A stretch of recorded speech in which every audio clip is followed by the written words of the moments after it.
Oh, we are. Hey, Yeah. Yeah, we just um, jumped straight in. just straight in. But carry on. Yeah. but I'd listened to a couple of the episodes, but I teetered off. There's too much content out there to try and get into the brain. Like, definitely. I'm finding that I was discussing this earlier with somebody about TV, and they kind of recommended what was it, The Wire, which I'd kind of heard of, but I haven't watched. But it's like, oh, you've got to watch it. It's like I've had my fill of TV police dramas over the years. I thought like, that one was kind of different. It attacked it from a different kind of angle, and you got to see kind of, I suppose, the gang side of it as well as the police side of it, and how the two, like I really enjoyed that series. But it's like them all. Like, you get to like season 3 and it kind of teeters off a little bit, then comes back in.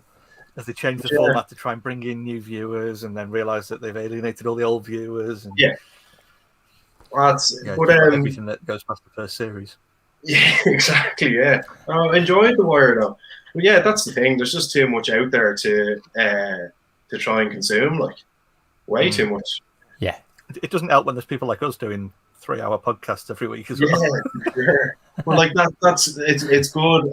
Like, I throw my isotunes in work, and I'm listening away to a podcast, and lads are chatting to me, and I'm like, oh, sorry, hold on.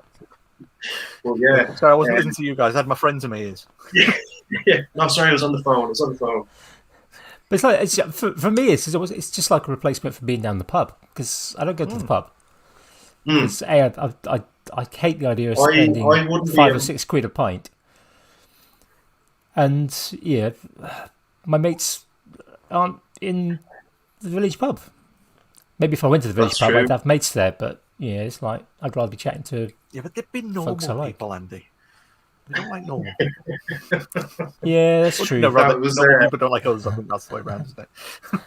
Listening to Justin when he was chatting away, saying like, he doesn't want to he doesn't want to talk to people about their favorite football team or whatever. And I was laughing like, yeah, when you look at the chat on the Makers Waffle, it's the same people that you see commenting or whatever, like across the whole kind of maker community, like, and you're just like, yeah, that's the circle you want to be in, like, do you know what I mean?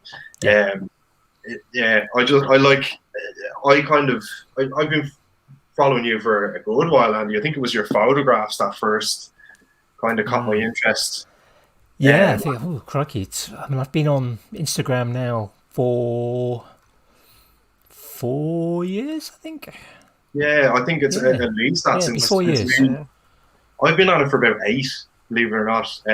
But when I started off first, I was just looking at photographs, because I didn't realize you could type in this thing, hashtag woodworking, and that would pop up, like, and I was like, oh my god, because like my wife was on it first, and I was like, meh. She's a hairstylist, so she was looking at like current trends, blah blah blah, and I was like, not for me. And then I found hashtag woodworking, and then I found the maker community, and I was like, oh my god, I found my people. My people, yeah. Weirdos like me. Yeah, exactly. But I think that's a big thing of it, though, isn't it? It's finding your people.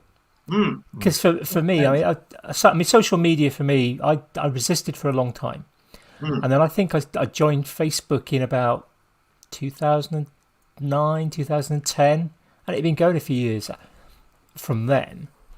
And I was like, friends and relatives that are kind of distance away. I don't really chat to. I'm not one for sort of getting on the phone and ringing up sort of cousins and things like that. But yeah, Facebook, you could do that, and you get colleagues at work, kind of go, oh yeah, I'm on Facebook, yeah, and you build up building up a kind of a group of people. But apart from that, and things like Fools with Tools, if it wasn't for the Fools with Tools group, and relatives, I would dump Facebook. Yeah, because certain parts of it are just so toxic. I use it for Movember and Fools with Tools group, and to be honest, that's about it. Like a good segue. Like I put my Movember posts up on it. I just found myself getting sucked into, scrolling when I was going onto it. I didn't like it. Like, I got rid of the app and I had to sign in when I saw something in my email or whatever.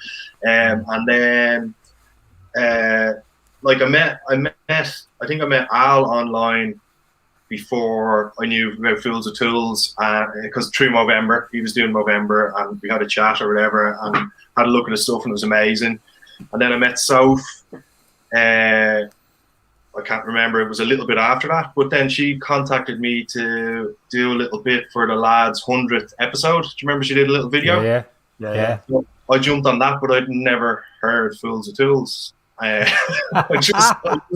just knew Al, and so I jumped on. I did my little bit, and she was happy enough and stuck it in the video. And then I went on and started listening to Fools of Tools. And then I went back to the start and worked my way all the way up. So like it was like 100 and plus episodes that I worked my way through, because I wasn't a podcast guy. I didn't really like podcasts.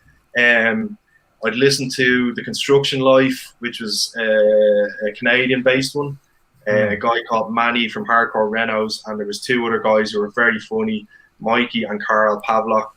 They had a company together, but they stopped anyway. But that was the only podcast I listened to. And then I got into Fools of Tools, and it's a slippery slope, isn't it? Oh, totally. Like, I didn't know who Jimmy DiResta was until I found out Brett was working for him. Like, and I was like, oh, right, who's this guy? Like, and I didn't know who Colin Furze was until the guys talked about him or they spiffed him on one of the episodes. Like, it's nuts. Like, it's nuts. You're so insular. Like, if you're not in a group that's talking about these types of people, I wouldn't be a massive YouTube. I wouldn't be a massive YouTube user, but there you go. And this, I mean, I am quite a big YouTube. I mean, the discussion I had this afternoon with somebody about when I brought up The Wire. I hardly watch TV. Yeah, it's like watch Doctor Who this evening, but that'll be probably one of the only 2, maybe 3 things I'll watch this week. It'll be Bake Off later in the week. Okay. So I'll watch that because we like watching the food. But I probably won't watch anything other than Doctor Who, Bake Off, and one other thing this week. But I'll watch dozens and dozens of videos. Are you watching Joe on the? Yes. Yeah, definitely. Okay. Yeah, well, it scared me this week. Yeah.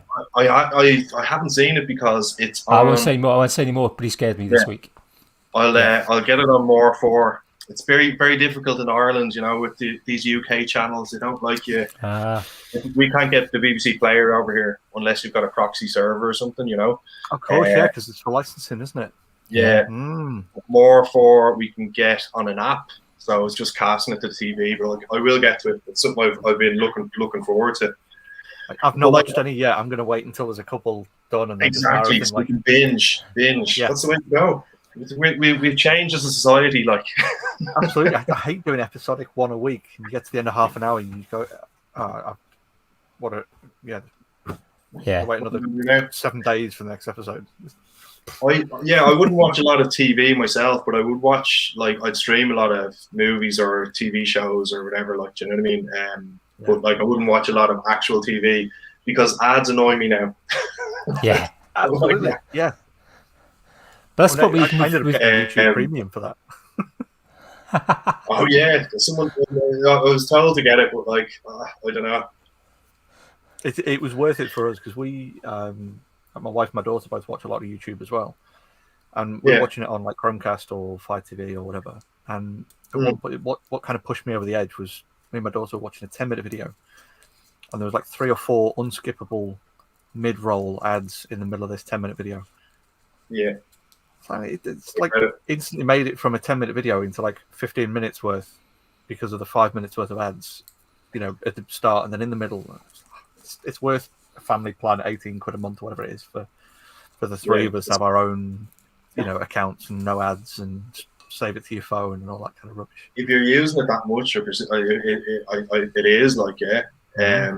I do watch the odd, when I see Brothers Meg throw up a video or Brett throws up a video, or if I come across someone that put up a new video, I'll have a look. You know what I mean? But again, the ads do annoy me.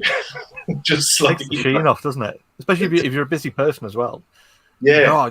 It's a 10-minute video. Yeah, I can spare 10 minutes, and then next thing it's 13, 14, and I know it's a couple of minutes, but even still, when you've got that adding up, when you're a busy person, those if you want to get 4 videos in like Andy at one sitting, that's an extra that's an extra video you could have squeezed in there. Exactly, and that's why I run at times 2 speed as well. I was going to say, for me and Andy, who both run the videos at higher speed anyway, but then you get ads that are at normal speed. I heard that. I was like, what? That's nuts. Squeeze it all in there. Yeah, everything going at high speed, and then it just suddenly just goes into jelly, and you're just like. I was thinking when that reference came in, I was thinking of Johnny Mnemonic when he gets plugged into the thing, and it's just all going straight into his head, or Matrix. Well, same. That's what I was saying. Yeah. Now I know. Andy doesn't use his eyes; he just plugs into the back, and it will just. I wish that would save so much effort. Yeah, I was only thinking it the other day. I had to switch it on for the kids because they didn't know what the Matrix was, and I was like, "Here you go. You can have a look at this." Because I made the I know Kung Fu reference, and they were oblivious. Like they are only 7 and 11, so I can't expect. Yeah, you can forgive them that. Yeah. But it was funny. But a 4th one on the way. Fourth Matrix. Yeah, I'll not sure his eyes there. Yeah, I'll put me wide to the trailer. It's looking good. It's looking good. Also, Dune is out. I'm looking forward to seeing that. Yeah. I read the book maybe, I don't know, 10, 12 years ago, probably. But obviously I remember the original with Sting and Kyle MacLachlan, was it? Yeah. Yeah. Twin Peaks. Yeah. But now I liked it. I was talking to people and they were saying it was slated. It's probably a nostalgia thing, but it always happens, doesn't it? Sci-fi at that time, like I enjoyed it all. Like, do you know what I mean? People slate the kind of David Lynch Dune, and if you look at it maybe with modern eyes, you can go, you can kind of go, I liked it. I thought it was, it had its moments, but there's not many films where I go, I enjoyed 100% of it. But it was a good film, and there were some great effects. Definitely for the time. But I do want to see the new one. I think the new one's going to be. It's trilogy, I think. Yeah. Go to the cinema to watch. I think. Yeah, I don't know. I still haven't been back to the cinema yet. There's a few films I've wanted to see, and I'm not quite ready enough to go and sit in a room for a couple of hours breathing everyone else's air. We went to one at that point. I wasn't at that point, and we went this. There's a company in Ireland, a conglomerate, and they have a lot of pubs and hotels and whatever, and they have 2 cinemas, the Stella in Rathmines, and there's one in Renla, and there's really small screens. They have couches, recliners. You can get drinks served to you. Nice. You can get food served to you. So it's like it's a treat night. It's not like going to the Odeon or something like. But we went and they had spaces between seats and the distance behind you was better. And like that was the first time in 2 years that I've been, well, probably longer actually. I hadn't been to the cinema in a while before that. But we went to see Aretha. Or was it Aretha? No, Respect, with the Aretha Franklin story. And it was good. It wasn't what I would have chosen, but my wife was there, so I have to. No car chases, no explosions. I wanted to see James Bond, but it wasn't on at the time. So, but it was a nice romantic night out. That's allowed too now and again, isn't it? Yeah, I think so. We used to watch as a couple. My wife and I have seen all of the James Bond films that have been out since we've been together at the cinema. But I love the story. The last one, she was like, she burst out laughing when the Aston Martin crashed and is wrecked, and she burst out laughing. She controlled herself before too many people noticed it. All the kind of blokes in the audience are going, oh! Yeah, and she's just laughing her head off. I said to her, "Yeah, do you want to go? Yeah, do you want to keep it up? And do you want to come and see the new one?" She said, "I don't think I can. I really don't think I can." But I Past the think point I now. might try and go on my own for that one. Yeah. And my wife, I don't think she'd sit through it. To be honest, she's not that into the same kind of genre of movies as myself. Yeah, She I think my wife probably is. It's just kind of how should we put it? puts up with Andy. Just gone. Just yeah, put up with. Just gone to kind of keep me company. I think for most of them, Keep you out of mischief. and maybe My wife yeah. hasn't seen any of the Marvel movies. She doesn't like Star Wars. You know, what can I do? Watch Sounds them about on right. my It says about it. I think my wife's seen one or half of one Marvel movie. That's only because we got them on DVD. Very good. Yeah, I watched them all in order over the lockdown, the last lockdown. But it was kind of dribs and drabs. She was out doing something or watching something else. So I'd jump in and have a quick half hour or hour, you know. But yeah, Up until Endgame, they actually did a few places in the States and stuff as well. But they did they'd open the cinema up and do a 60-hour straight full run through of all the Marvel movies in order. Jesus. Yeah, and there were people then timing it on, because they were talking about it on Reddit and things, and people were working out at which point was like the best time, because they brought like portaloo type things, but showers. So they brought showers to the cinemas and had, you know, like snacks around and food and all the rest of stuff. But the idea was that, you know, if you wanted to get in on that run through, it was the 60 hours leading up to the Endgame's launch. So the idea being that you'd watch the entire lot all the way through and then finish with Endgame to see the full saga. So then people were discussing which was the best order. So like get like 2 hours sleep so you can like avoid the Hulk, so you can get a bit of a nap in there, and then you can avoid like Thor 2, so you can get a another snooze in there, and then this chunk of this film you could get a quick shower in there, and then get your dinner. And they'd planned it all out as like which is the best order to do everything in for like the films that are a bit rubbish, or you can avoid these here, or it was military precision for this discussion. That is nuts. I thought we were about like 15, maybe 16 years ago, myself and my friends all sat down at the time there was only 6 Star Wars movies. So we did a full 12 hours, and I thought we were a bit stupid. Which order did you go in? We went in the from 1 to 6, like, because we went with the crap first, and then well, there's a thing called the machete order, which is like if you're introducing someone new, someone who's never seen any of Star Wars, you can do the machete order, which is to do you do A New Hope and then Empire Strikes Back, and then you miss out episode 1 entirely, start at episode 2. How would you know about Victorians if you cut out episode 1? Well, exactly. That's why they cut them out. No pod racing, no midichlorians, and then straight to teenage angst. So you do episode 2, episode 3, and then Return of the Jedi, because then you don't spoil the reveal at the end of Empire. Yeah, and it's like kind of enough of Anakin's story then to kind of see it all run through.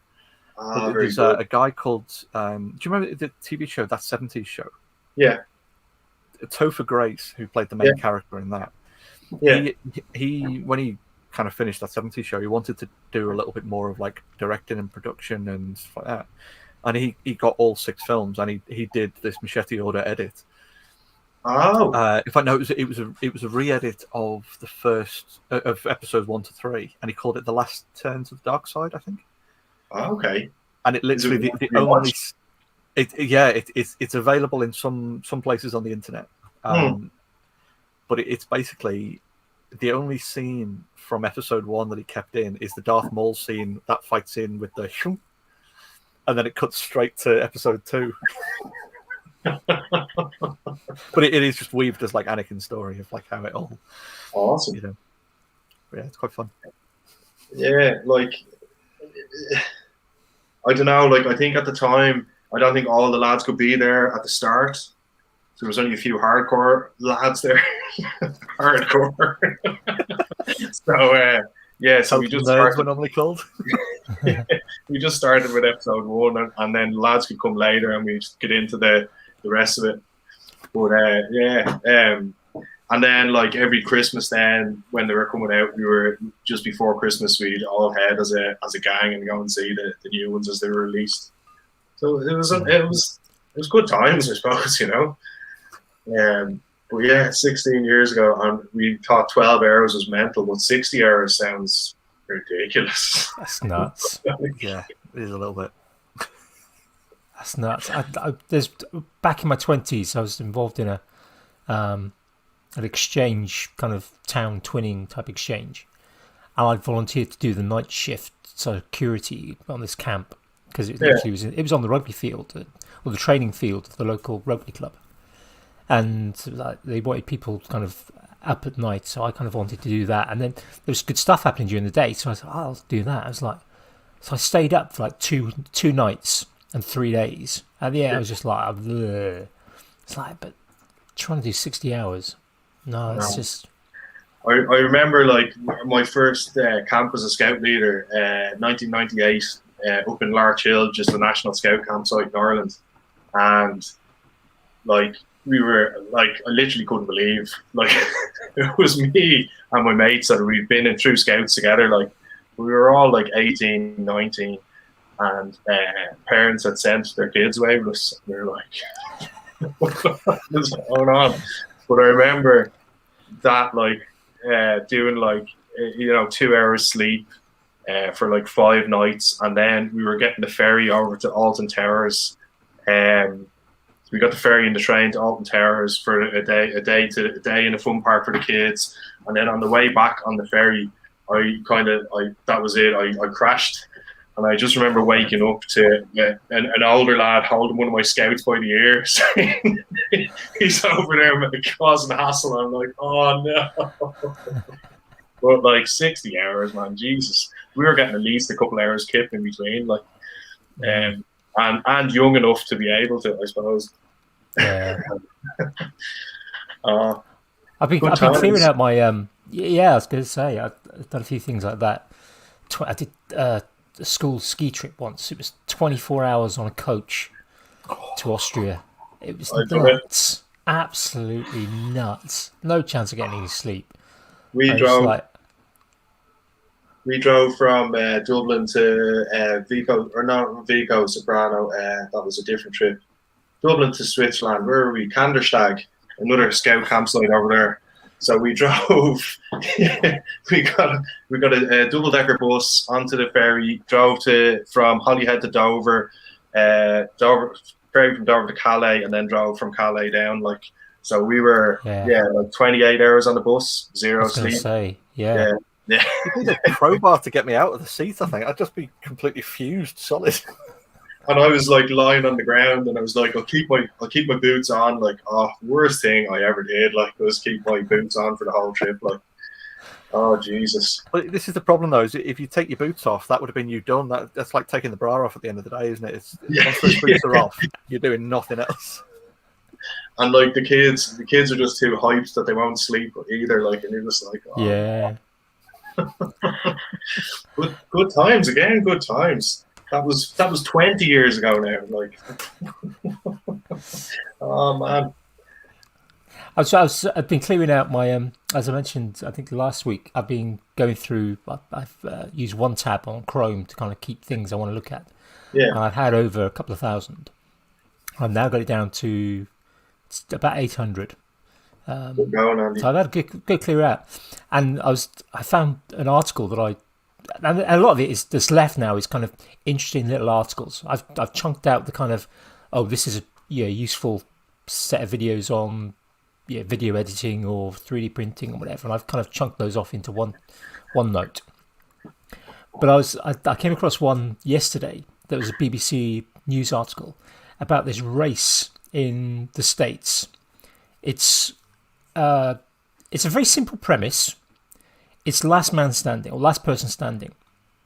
Okay. And all you have to do is do 4.2 miles every hour. So on the hour, there's a 2 minutes before a whistle's blown, and then on the hour, kind of you've got to be at the start line. If you're not at the start line, you're out. Okay. And you've got to do within the next hour, you've got to do 4.2 miles, which works out at 100 miles per day. And so you do your 4.2 miles, and then you can have a rest. You can have a nap. You can eat, whatever. So yeah, I mean, a lot of people, it's. I think it's kind of. I'm not sure if it's the same track or I think it is the same sort of loop. It's a 4 mile loop kind of trail run. So realistically, it's not overly difficult. Yeah, I mean, 4 miles. That's almost walking speed. Yeah, if you're fit, you can walk at 4 miles an hour on the flat. But this is if you're fit, you can. Yeah, I mean, when I was kind of in my 20s, is this track on the flat? Oh no, it's. I think there are hills and ups and downs, but I think it's not kind of overly hilly. Yeah. It's not like kind of you're up a mountain and then back down again. But it's 4.2 miles, and there's like people going for like 60 or 70 hours, and they're literally getting to the point where some of them are hallucinating because they're just so little sleep. Sometimes their bodies are wrecked. They can't get enough calories in. Because if I do 4 miles, if you're running, you can probably do that. Easy pace of, I don't know, for a runner, 7-minute miles. So you've got half an hour to just chill, sort your feet out. But they're having to put their feet up and rest because the fluid is building up in their legs because they're on their feet for so much. There's not enough sleep. They're dehydrating. They're just and literally hallucinating. And it's like, I think the record is something like 360 miles. Holy crap. And it's just like, it's just absolute nuts. But these people, they love it. Yeah, they absolutely love it. They live, some of these people live for these things.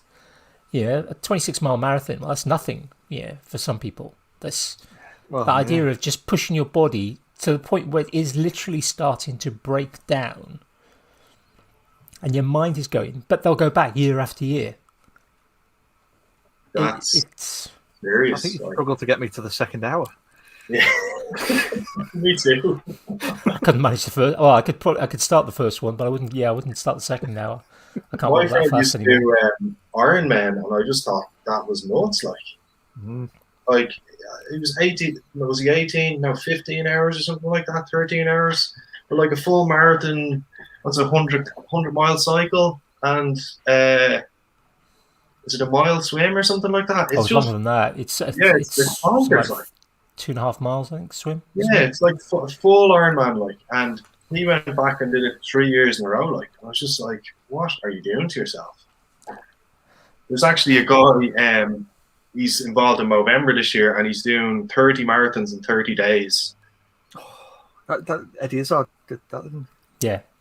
It's nuts, nuts. I saw one of my friend's feet after she did a marathon, and have you ever seen runner's toe? Yeah. Mashed. There was years ago. There was a magazine back in the 80s, and I can't remember the name of it now. It didn't last for very long, I don't think.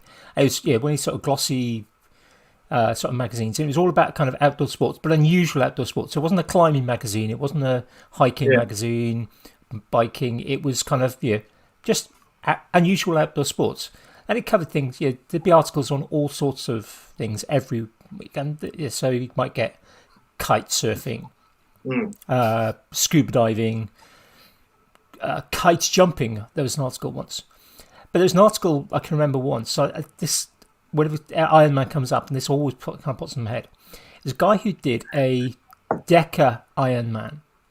So basically, it was 10. No, just no. So he did 10. It didn't. Wasn't a sort of swim, cycle, run. It was 10 lots of. So he's like 25 miles of swimming. He then did them all together. Then did something like 1,000 miles of cycling. Then did 260 miles of running. And apparently, at one point during this is the bit that always kind of sticks up. But for Halloween, this might be worth kind of a good sort of Halloween point. when he was doing the cycling, he was doing the same route, and for the running, he was basically had this loop around this sort of park, because it was kind of set up. There was kind of a place where he could stop and kind of get food in and whatever, and change his shoes, and so it wasn't kind of randomly going out for kind of 500 miles kind of one way and then coming back 500 miles. It was literally doing a loop.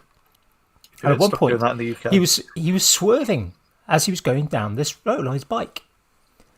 And when he got back to the kind of the sort of camp, they said to him, "Why were you swerving? You were literally going back. There wasn't anyone there." He said, "But these gravestones kept popping up in front of me, so I was having to swerve around them." Jesus Christ! It's just like It's probably added a few miles to his total there as well. yeah. Like, I presume these people get something out of pushing their bodies to the limit that much, but like, come on.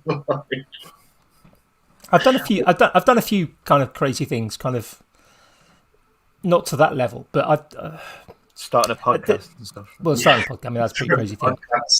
In my kind of sort of late teens and 20s, I was doing a lot of kind of mountain biking, a lot of hiking, a lot of climbing, a lot of caving, and stuff like that. And I can because at the time I lived in South Wales. So Pen y Fan, which is the highest point in South Wales, was literally 15 miles from my front door to Pen y Fan. It was 15 miles. So yeah, it was kind of, I was often up in the Brecon Beacons. Now, as most people know, kind of British Special Forces train in the Brecon Beacons, a selection process. And there's a particular event called the Fan Dance, where they start on the kind of west side of Pen y Fan. They go up onto Pen y Fan, they go down to Talabont, and then they go back over, and they head back to kind of the starting point. Now, I thought, if you live in South Wales and you spend your time in the hills, you bump into those guys every now and again, and sometimes you get to have conversations, sometimes you don't. More often you don't, but you kind of bump into them. You kind of think, could I do that fast enough? Could I actually do that? So it's one that I said to my dad, I want to have a go at seeing if I could do this. Will you drop me off at Story Arms, and I'm gonna walk home. But I want to see how fast I can go over the van. My pulse was doing 180 for 3 hours. Holy shit! I was just like, it was one of the toughest things I ever pushed myself to do. But I tell you what, and at the end of the day, my legs were dead. They really were. Because I'd loaded up as well, so I had about a 40-pound pack on. And yeah, the first 3 hours, literally 3 hours to go over to do the first part. So I think, whether I could have done it the next day, because walking the next day was a bit tricky, which of course they have to. But of course, I'd like to say I could have managed it, but yeah, to do it day on day and carry on and to do kind of hundreds of miles. Is that now you're officially on record for your ex-students that you weren't Special Forces? You can neither confirm or deny that, Jamie. I signed the Official Secrets Act. I can neither confirm or deny.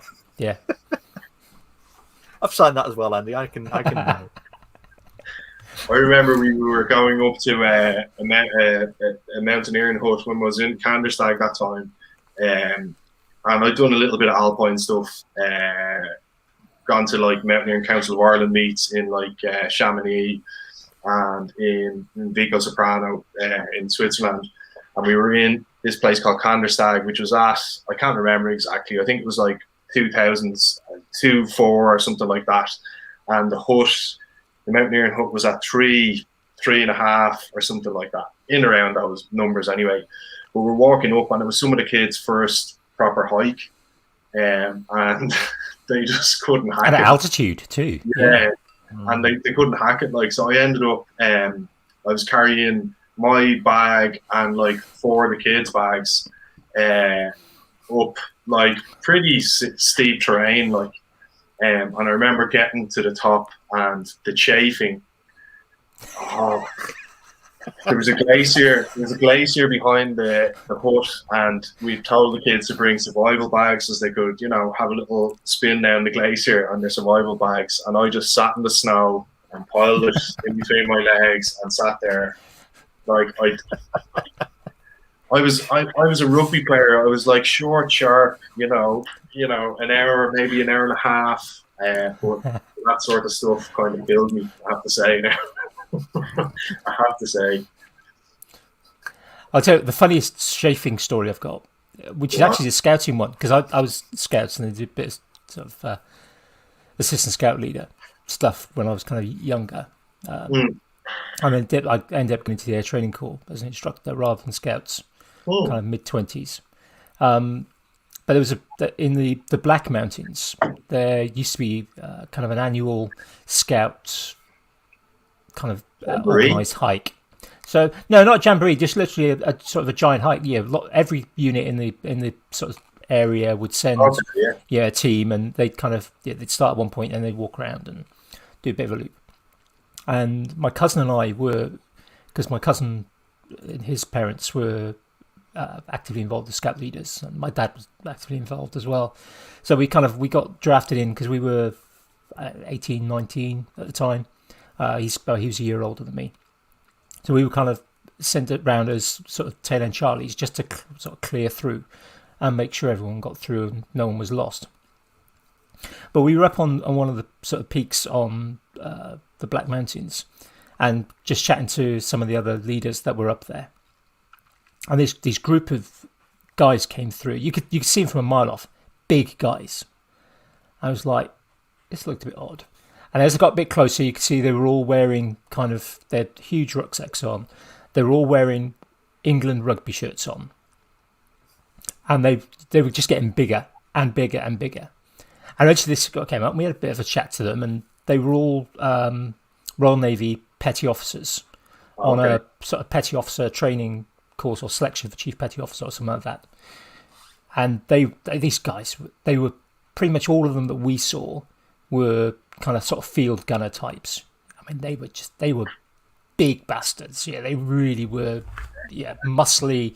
They could have broken any of us just kind of between fingers and thumbs. They were huge. They were chunky, and we were like, we had a nice chat. They were friendly enough, thankfully, and they went on their way, and we kind of went on our way, and we ran through, and we got to the campsite, and we're sitting in this campsite. It's quite a big campsite, and there's lots of scout groups, and all the groups are in. And as we it's getting towards dusk, we see these guys coming onto the same campsite, and we're like, oh, camping here as well.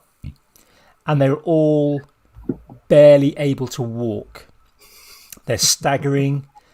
You see them. Their boots they had the old style. And this is back in late 80s, early 90s. So they were wearing the kind of old style Navy ammo boots, most of them. A lot of them had slashed the cuffs because their ankles were raw from them. A lot of them were walking on their heels because they couldn't put any downward pressure on the front of their foots because they had blisters the size of tennis balls on the bottom of their feet. And they were all kind of walking as if they'd spent all day on a horse. Because these guys, they were huge guys, they had big thighs, and they'd been rubbing so much. It was comical in a way. Because at the start of the day, because we'd seen them about probably 11 o'clock in the morning, 10 o'clock in the morning, and they were kind of all very macho and we're in Wales and we're wearing our England rugby shirts and we don't care, and it's like, and at the end of the day they were crippled. They really as well, were. Andy.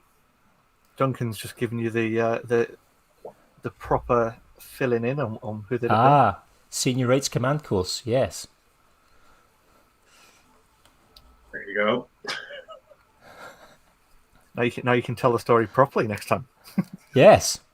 Well, yeah, it's a long time ago as well. Yeah, memory fades over time. But it was comical. It really was. I think the proper term for that though is chef's arse, is it?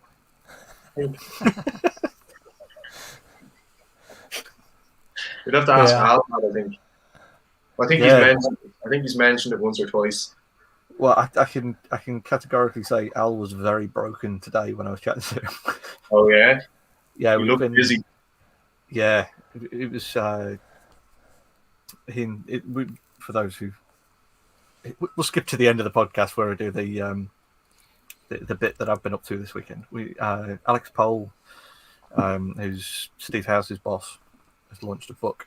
So he had a book launch party yesterday down at the Forge down in Yeovil, and Al off of Al's Hack Shack was doing the cooking. So Steve had dropped him off there took him there at 7:15 yesterday morning, and Al basically didn't stop until about midnight last night. And it just cooking. His birthday now he was cooking. Machine. Yeah, he was there cooking. So they had pretty much like half a goat, half a sheep, half a lamb, and about 300 chickens. It was just absolute chaos of Al just buzzing around, the pizza oven going, doing flatbreads and all sorts of other stuff, and then like just smoking everything going, and I just is an absolute machine. So I dread to think how his legs are, because then he's done like a 5-hour drive home today as well. Oh Jesus! They just seem open for punishment, those two, Steve and Al especially. Oh, totally. I was broken just standing around drinking and chatting to people. It was, it was tough going. That sounds tough, Jamie. It sounds tough. I know what I prefer to do. I mean, don't get me wrong. I love hard work. I could watch it all day. Yeah, exactly. I'm not like I've done stupid shifts like both in the catering industry and in the construction industry. Like we were setting up for. I did work for an events company for a while, and you'd set up for concerts and stuff like that, and you could start at 7 That's and a finish. long day. Yeah, and then you're back at 7 the next day. But we used to do one in the RDS, which is like a big kind of event hall in Dublin, and it's the women's mini marathon. It's on every June, but you've only one day to set it up. So we'd start at 7 and finish at 2, half 2, and then be back there for 7. Like that was grueling enough, But I've been there, I've done it. Like I don't particularly want to do it again. But No. know yourself. I mean, that's the thing. Is event stuff is again really heavy going. It's those things where you've got to set up early and then finish late. Yeah. And then that chunk in the day where you've just got to kind of keep an eye on everything. Mm. That's almost worse than the kind of the hard graft of setting up and taking down, because you're not physically busy, are you? You're just kind of like pootling around or keeping an eye on things, or it kind of hits you in those moments then that you're tired. Yeah, exactly. You just keep on going, keep the momentum going. Sometimes it's okay, but when you start relaxing, then that's the end of you. It's like we said before, it's boots off, isn't it? The second you take the boots off, yeah. The second you sit down at the end of a day, or it's that kind of everything hits you. Definitely. Did you? School trips. Yeah, I used to organise quite a couple of schools. I was kind of the guy who organised kind of the outdoor trips, whether it's things like bushcraft or there's a company called Kingswood in the UK who kind of have. It's mostly for sort of primary schools, but they do secondary schools as well, where they kind of have like high ropes courses and low ropes courses, and they take kids, and their instructors are usually kind of only 18 or 19 themselves. They're okay, probably better for primary than they are for secondary. But yeah, if you could do that for like 2 or 3 days, and you got kids in accommodation, and you're kind of trying to keep on top of those. It's like the accommodation's okay. It's not like you're camping. Although some of them, they do have campsites. And they like, at the end of the day, you're kind of like, you get somebody another member of staff or a parent going, you had a nice break then.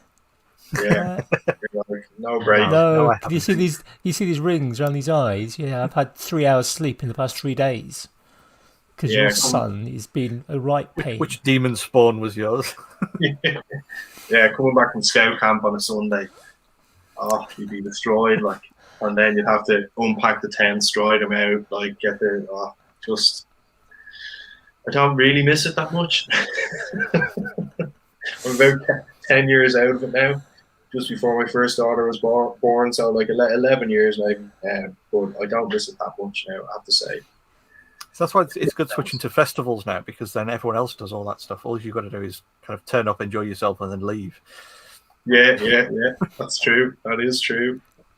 I went to my kind of Woodstock was I went to Glastonbury just before I got married, so like 13 years ago, and I was a broken man coming home, I have to say. A broken man. We drove from Dublin to Holyhead, or from Dublin to Glastonbury, I suppose, with the ferry in between. But then on the way back, we had to come into Rosslare, which is further down, so it's another 2-hour drive back to Dublin. And we had a van. I had my van over there. It was full to the brim with everyone's gear because they were flying over, and we said, "Oh yeah, no problem." And not realizing the size of Glastonbury. We arrived the Wednesday morning, like at 2 a.m. and we were in the van waiting for the gates to open, and then we had to try and walk with everyone's gear on like a. Did you just have trek carts in your scouts over there, Andy? Yeah, so we had all the gear strapped to a trek cart, which was like 2 Honda 50 wheels on like box frame with a sheet of 18mm ply on top. And we're trying to walk, and my friend had been there the year before and gotten washed out. He's like, "No, we can't camp here." And I'm like, please, can we just put this down here, please? And so we eventually found the space and got set up. And again, I took the boots off and just KO'd for a little while. But then I was good to go again. God. God be with the days, lads. God be with the days. A mate of mine keeps asking me to. We go to a festival every summer. It's like a hippie festival called Shambhala, sort of like at the end of August. And the guy I sort of trained a bit of leatherworking under. He keeps trying to persuade me to come and crew for him every year. Yeah. And so I absolutely love to. Every time we go, I basically spend most of my time in his tent anyway, just hanging around and doing little bits of leather work and stuff. And every year he's like, "You're going to come and crew for me?" I'm like, I would love to, but I'd need to take like a couple of weeks off work to just kind of, prep, come down, do the crewing, and then recover. Yeah. 4 days of festival and, another week of recovery after that. I think it's needed. Getting old, lads. We're getting old. Yeah. It's like Maker Central. Yeah, it's a 2-day event. No, it's at least a 4-day event. It's a 4-day event. Get there. Physical days, yeah. Then there's the night before drinking, getting to meet people, day of the event, and an evening, which goes into the morning. Then there's the next day, and then there's an evening, which probably goes into the morning, and then there's the next day where you kind of got to hopefully recover and get home. So you're saying I have to go on the Thursday, Andy, is it? Arrive on the Thursday? Okay. Yeah. Or early enough on the Friday that you can get a good spot. Put the towels out on the thing in the Hilton. I had everything booked to go for before COVID hit, and then obviously COVID hit. So hopefully this year I get over, or next year I get over. Fingers crossed. Yeah. Looking forward to it. I hear there's a live Makers Waffle podcast. Is there going on Maker Central? Potentially, I think we might have to start it on the Friday just to try and finish it by Sunday. Yeah, we need a lot of batteries or a lot of. Yeah, I'm not sure whether StreamYard can handle a. No, we'd have. Yeah, StreamYard couldn't handle an episode that long. All of our audience will be there. We don't need to record it or stream it. Yeah, but for future posterity, for the future audience to listen back to in the back catalogue. We'll get a video, someone on video, Grand. I'm kind of determined that we do something. Whether I can't imagine Nick's gonna go. Yeah, go on, lads, have a stint on the stage. If he did, I'm game for that. Difficult. If he did, but he's going to give us a time slot and a limit. I don't think we'd be able to cope with that. A limit? Oh, lads, these are I've never been able to cope with that. I can remember at university, I did a I did a bit of stand up for yeah. kind of departmental kind of Christmas do. So one year I said, I'll tell you what, I'll do a bit of stand up. So I did a bit of stand up. I was like, there's the person who was trying to organise it and who had the kind of clipboard at the side was trying to, come on, it's time to get off. I was like, I'm only partway through my set. Sorry, I'm carrying on. I just carried off. I think I was supposed to do like 15 minutes. I did like something like half an hour, I think. I really can't remember, but because there may have been some beer involved. It went down well. If it hadn't been for the group that decided to build a Star Trek set, including kind of paper mache boulders, and had kind of costumes, it was competition. I'd have won, but those guys just kind of knocked it out of the park with organisation rather than just winging it at the last minute. I'd be a fan of winging it myself, to be fair. Welcome to Maker's Waffle. Yeah, exactly. The podcast with no agenda. And it works well. It works so well. Now, you've mentioned a couple of times, we probably should be a little bit more organised. Yeah, we've been talking for 50 minutes live. There's been the odd segue. There's been the odd segue, and we've kind of just skipped straight past it into Movember. Because today is the 31st of October, as we're recording, for those listening in the future. Tomorrow is the 1st of November, but November is rather special for a month for you. It is. So, for those of you who don't know, sorry, I feel like I say this all the time. For those of you who don't know, so my dad died of prostate cancer 6 years ago, and I got involved in Movember as a little tribute to him. And the first year I did it on my own, and I shaved, bicked my face on the 1st of November, and I tried to grow a moustache. I eventually managed a bit of a handlebar, and I ended up raising like $4,000 the first year, and I was like, holy shit! Like I thought maybe if I raise a couple of £100, get a few people to notice, that it's important to raise awareness for men's health, then it'd be great, And I had an idea then for the next year that I'd try and get a group of lads together. So I think the second year there was 6 of us. The third year I think it grew again. There was maybe 10. Then it went to 12. I think this year we're on 17, and this is Team Shark Attack's 6th Movember campaign. 17 of us, and to date we've raised 36 grand. Wow. So it's amazing, like, and the support I've gotten from the maker community is amazing. We've had a few well-known makers, I suppose, on board. KJ Crude but Efficients, he's been a member the last couple of years. Nate from Simply Ornate's been a member for the last couple of years. We had Rob Prickly Sauce. He was involved. But it's just amazing how these people have gotten behind the idea. And I've said it before, I just think the maker community, you were talking about it the other week, like I find them so open about mental health and talking about it, making people aware of it. Even today, I don't know if you saw Nate's post. Did you see Nate's post? Not today, no. Okay, so Nate put up a post, and a couple of years ago when he started, I was pushing, go get checked. So Nate went and he got his blood test done, and he got a checkup, and he had a chat, and he went and saw a counsellor about his mental health. Awesome. So he's been doing that since. And this year he went back and he has been diagnosed with autism.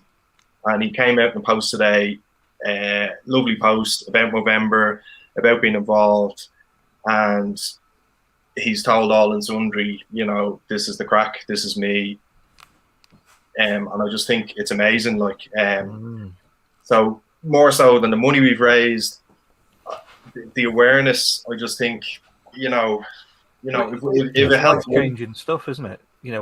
Like you say, it's not just the money, but the life-changing force behind it in people getting checked and people going and making sure they're all right. That awareness is super important. It's key. Like a lot of these so my dad died of prostate cancer, and it's super treatable cancer. It's not like, it's still cancer, but if it's caught in time, it's very treatable. So like, silver lining from my dad getting diagnosed, my uncle went and got checked, my dad's brother, and he had prostate cancer, and he's like, he's sorted now. Like, do you know what I mean? He's okay. Yeah. So you have to take these silver linings from it. Now, last week, my dad's twin brother died of leukemia. So, sorry to hear that. These things, you can't always catch them, basically. But if more people are aware, more people are getting checked, I just think the world will be a better place. You know what I mean? It's simple as. Like, I just think it's a good charity. It can create awareness with a bit of tongue in cheek. We can have a bit of a laugh, like with the Lemmy. I mean, it's like with that as well. but it's another guy who died of prostate cancer. Lemmy from Motorhead died of prostate cancer. So I think it's a fitting tribute to the man. So the whole team are going to have a Lemmy for the first official shave down post tomorrow. Because you do it a slightly different way, don't you? Because I mean, traditionally, November, when it sort of first started, it was the idea of you shaved at the start of the month, so you started kind of raw and kind of then mostly it was moustache, hence the mo, but it was mostly moustache. But some people kind of just shave off and see what they can grow, or just go for the moustache, particularly kind of the styled moustache, whether it's the kind of sort of bit of wax, Tom Selleck, we go for a bit of wax, the curly, But you take a slightly different approach, don't you?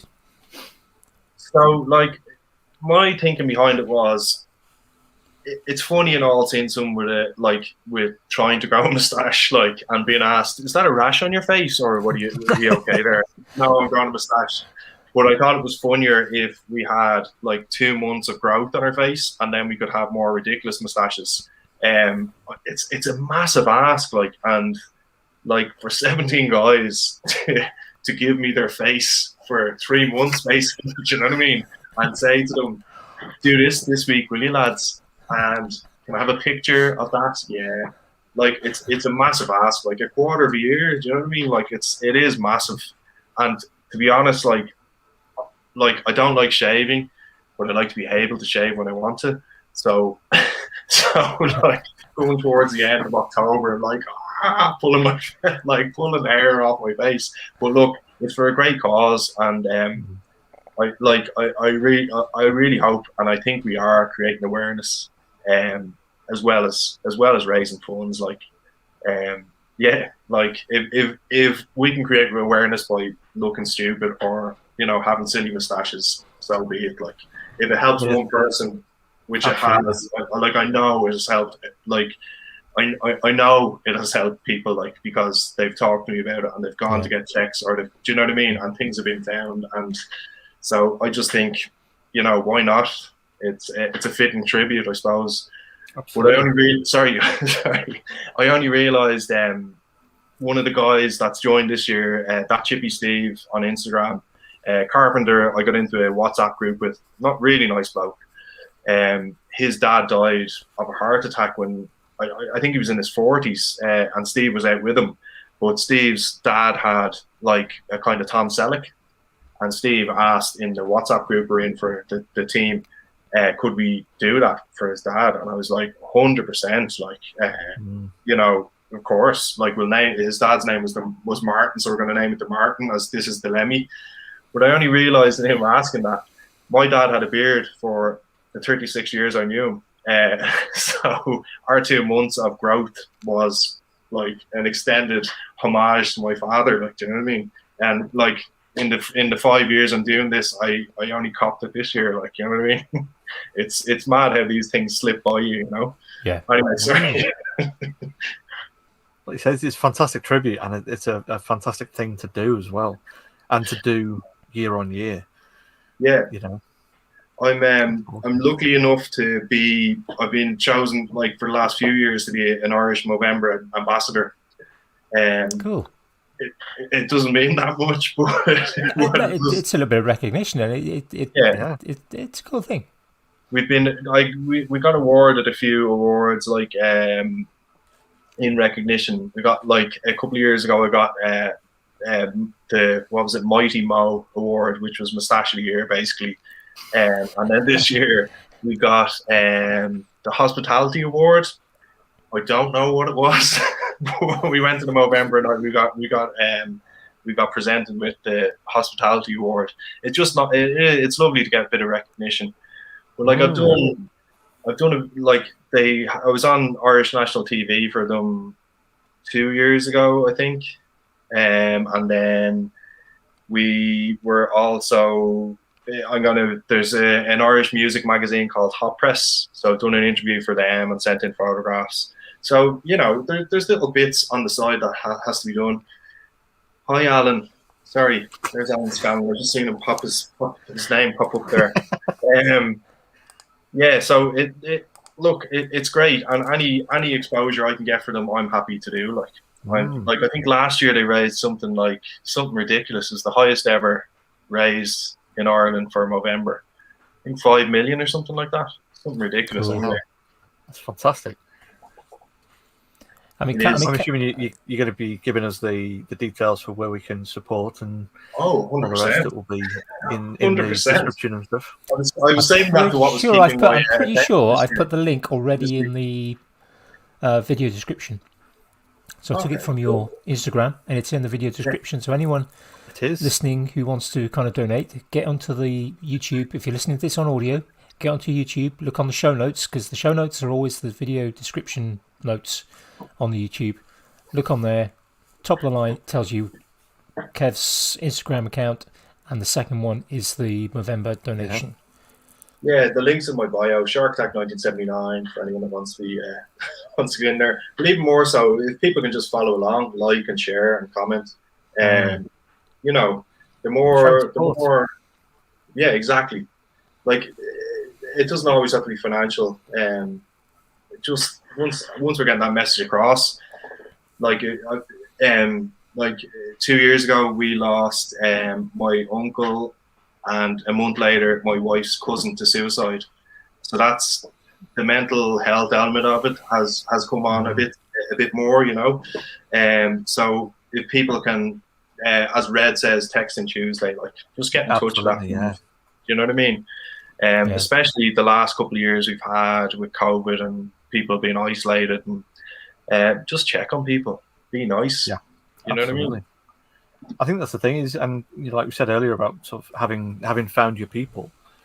I don't think there's anyone in the maker community who wouldn't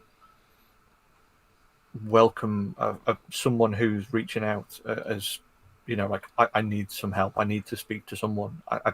I genuinely can't think of anyone that I know from the maker community who wouldn't welcome them in and 100% make sure they're all right. And I think that's crucial, isn't it? Is like get yourself checked physically, and like you say, check on people mentally. Check on yourself mentally as well. Reach out, have a rant to someone if you need to have a vent. It's such an important thing to do, and it's we are the people to do it with. Again, that like the whole maker community, like just everyone's ridiculously nice. Like I mean, Alan and the lads, Alan, Johnny and Nate had me on like the last 2 years when they had their podcast going. The fourth host. I was the fourth host. I was. Well, I was actually the first guest host, and then sure, like when Johnny texted me and said they're doing a podcast, and if you could send in a few questions, and I was like, oh shite, well, that might be my. So I was like, I'll send in a few questions, and then it just became a running theme. you became for that podcast what Andy Pugh was for Makers International. Just the backbone of the podcast. It just had to be done, and it was more of a wind up then towards the end. Like, what stupid question can I get away with this week? Well, Alan no, did suggest actually asking you some of the questions that they kind of. I mean, I think it's only fair. He did actually send me a list of questions with a picture. Yeah. more than happy to. More than happy to. Yeah. So I've got a funny feeling I did that write a most couple of of the them down answers, actually. Yeah, I most did of write the them answers down. might be Yeah. just "fuck you, Alan." I think. Yeah. Why wasn't 11 pronounced 131? Are burps just mouth farts? Yes. Yeah. Why turn the radio down to find an address? I There's a real thing for that. Yeah. Easier to concentrate. Yeah. You turn it down so you can see better. I was in before I became a carpenter. I was a gym instructor, and I was in college, and we had to go into the pool and do swim teachers and pool lifeguard award. One of the girls there was supposed to wear hearing aids, but she didn't. But she wore glasses so she could lip read. And she was in the pool and she hadn't got her glasses on. And the instructor was trying to say something to her, and she turned up and said, "John, I can't hear you. I haven't got my glasses on." And it was just when you said turn down the radio so you can hear better, I just went or see better or whatever, you know. Class. Any more questions, Andy? Come on. What were the other ones? I did write down fire shark a attack. couple more. What was the best thing before sliced bread? Are knuckles just tiny elbows? Yes, they are, of course. Belly buttons, business or pleasure? Both. And Yeah, GIF Kev, or... you missed the what was the best thing before sliced bread? That was where Andy broke. What was the best thing before sliced bread? It was just a pan of bread. That was the best thing because I saw that recently, wasn't it? Transportable. You didn't have to worry about wrapping it. You know, it came in its own packaging. So a standard pan was better than a sliced pan. That was the best thing to happen. And the last one, GIF or GIF?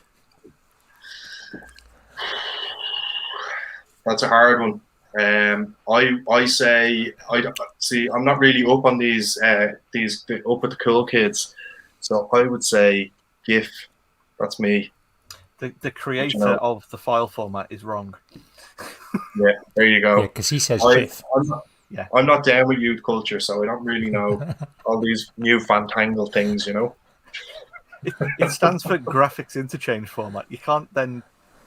It's not giraffics interchange format. It's graphics. It's a GIF. It is a GIF. Yeah. As much as he wants to say it's a GIF, he's wrong. Yeah. He is wrong, definitely. Yes, those are the ones I wrote down. Yeah. I don't think they were all mine, though, Andy. I hate to. No, I think they were ones from a picture that was, I think, one of the shots. That was used for kind of the promotion of their podcast. Yeah. And I had all questions around it. He thought, just ask those. He said. It's fitting that we've got Kev on before we've got those three on. Oh yeah. Yeah. You know. Well, I think I was more deserved than them, you know. Well, with November coming up, definitely. Yeah. Are the three of them going on? Individually and collectively, I think, as well. Yes. Sweet. Yes. Sweet. It's going to be carnage, I think, when they're all on. You see Johnny's new knife? Very Yes. nice. Very He's nice. just annoyingly talented and keeps getting better each time. Oh, it's ridiculous, isn't it? Like, it's ridiculous. Like he gave me one of the skulls he used to do, and they were hand carved, and I was like, "What? That is nuts!" And he also gifted me a carving mallet, like it was a tow hitch on top of a carved piece of I don't know what it was. It was when he was into lathing, but then he reckoned everyone that Jimmy Dressen says lathing, doesn't he? It was when he was into turning. It was when he was into turning, and he decided that all you can make when you're turning is dildos, so he stopped doing that. And then he got into, and I'm lucky enough to have won won one of his brass knives. Do you remember the collaboration he did with Paul from Paul Cunningham. Cunningham Creations? Yeah. Yeah, so Of I course, was yeah, looking you at won that one. yeah, I won the gift box. I think Paul dubbed it the Sexy Box Club. I was part of that, and So yeah, actually, Johnny's. the three of us have all won one of Johnny's knives. Yeah, because I've got the copper cake knife. Yeah, me too. I have a copper cake knife. What do you have, Jamie? I've got one of the metal ones. Oh, fancy. Proper knife. Yeah, so you've won up on us too. Fred, so. Look, what can I say? the lads are awesome. Yeah, a lot of love for the three of them. Like we're supposed to. Johnny was suggesting that me and Al go down for a blacksmithing session at some stage, but then COVID. But I definitely want to pop down to Johnny and do that. I'd love to give blacksmithing a go. Loads of things I'd love to give a go to. But yeah, I want to pop up to Al as well and do a turning or lathing, as it's called. I think is the official term. Is it lathing? Yes, that's the proper term. Yes, butt plug making. If Jimmy Cresta can say it, I can say it. You know.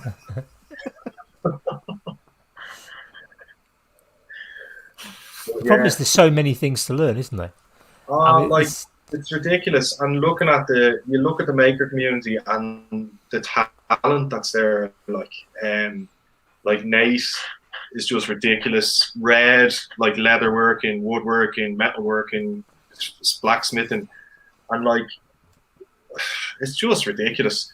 Like, and your Celtic crosses, your carvings, that got me into carving. I've got to get back to that. Yeah, go on. Because I was just going to say, because I've just today. This was going to be my kind of one of my attention things, but today was the last day of Project 12365 that Rob Source started.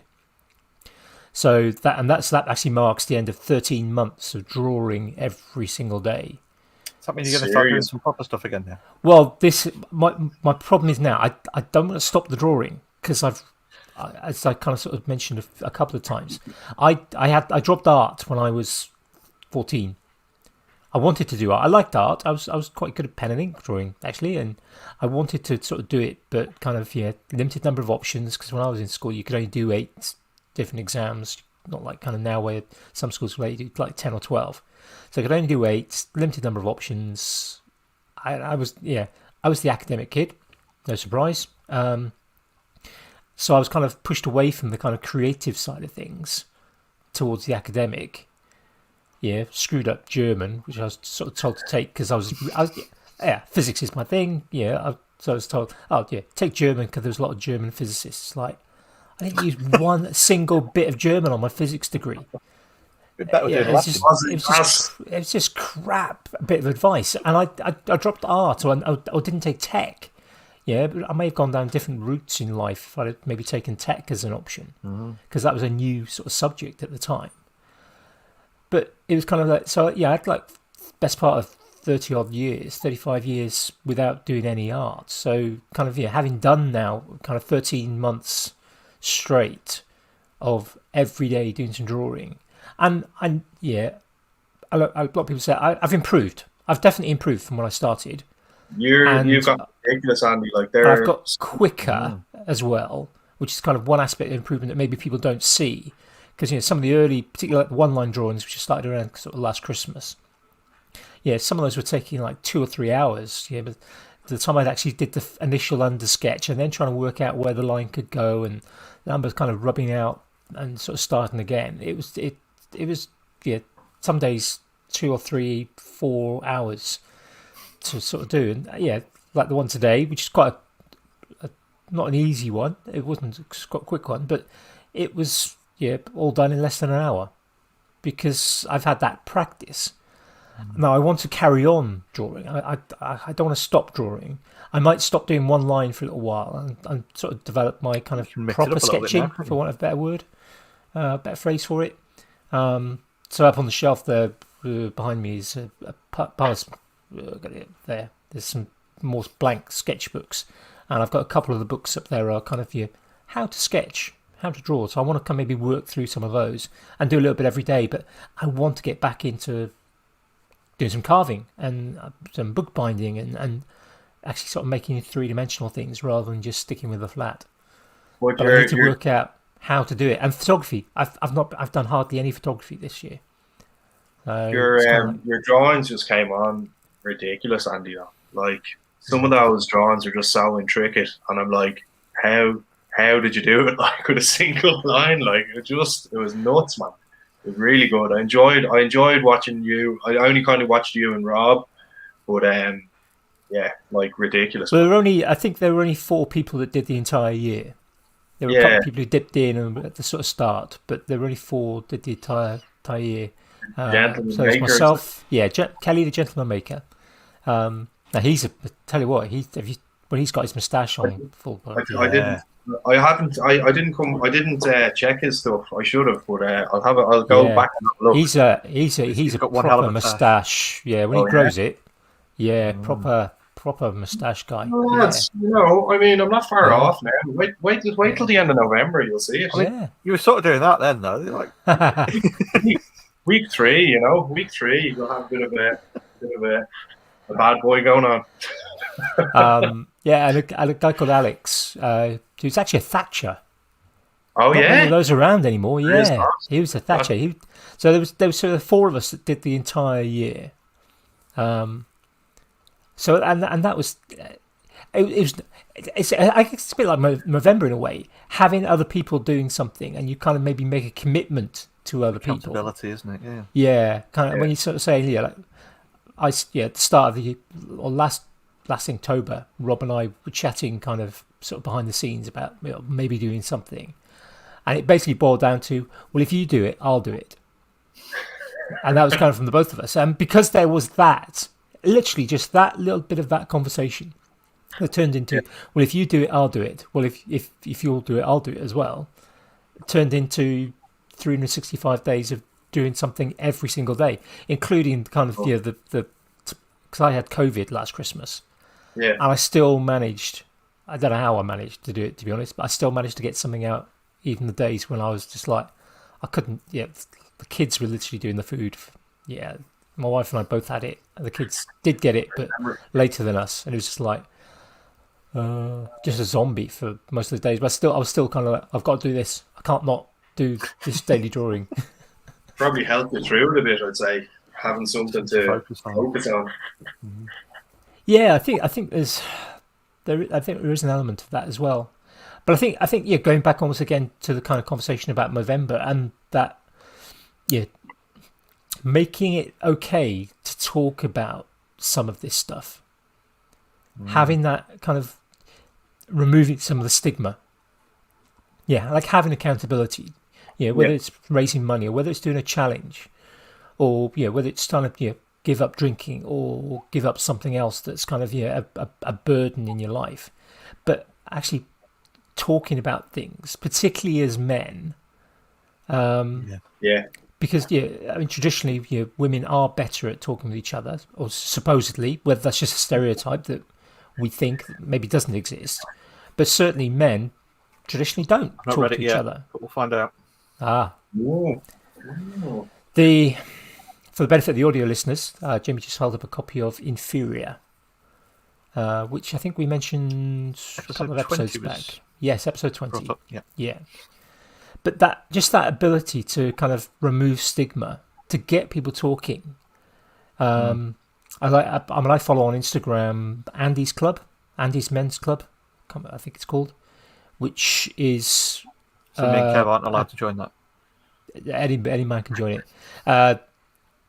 It's it started out because a guy killed himself. Okay. And everyone kind of thought, nothing wrong with this guy. And this is, I mean, certainly the situations of kind of male suicide that I've had access to, people I've known who've committed suicide. More often than not, people have gone, everything's fine. It's fine. Yeah, good job, happy life, happy wife, happy kids. involved in activities, whether it's kind of your scouts or a church or something like that, and you kind of go, people go, why? It's But the black dog just killer of bites. men between 18 and 50, I think. Yeah. Yeah. So Andy's Men Club started because of that, and I think it was a guy called Andy that killed himself, and especially some of his friends. I'm sure I may be butchering this story, but yeah, I'll link it in the show notes. I'll find the kind of, and basically the guys who started it set up a kind of a meeting on like a Monday night or Tuesday night, and this happens now. There's like 160 of them across the country. Again, I may have the numbers wrong. We're basically on a Monday night, just groups of men just get together and just they can go and go. I'm having a shit time. Yeah, I need to talk to someone, and they will talk. But it's not that kind of. You're not going to your doctor necessarily, but they might then persuade, not necessarily persuade, but having done that first step of just talking to some ordinary blokes, some ordinary people, might then be enough to then take the next step of going to talk to the GP, talk to a mental health professional and getting that kind of additional help, or at least stopping them from doing that stupid thing that they think is the only way out when it really isn't. And just getting more people talking about it, more people talking about going and getting their prostate checked, checking their testicles to see whether there's kind of lumps and whatever, and talking about it. I mean, my dad died of cancer as well. He got taken with throat cancer, nearly 20 years ago now.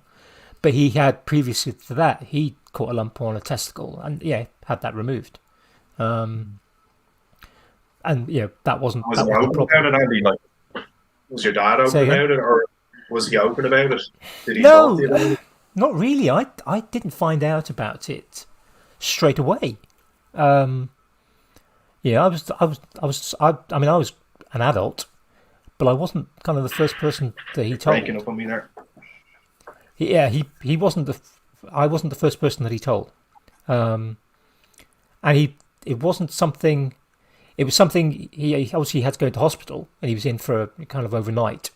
But it wasn't something that he ever discussed. It wasn't something that was a topic of conversation.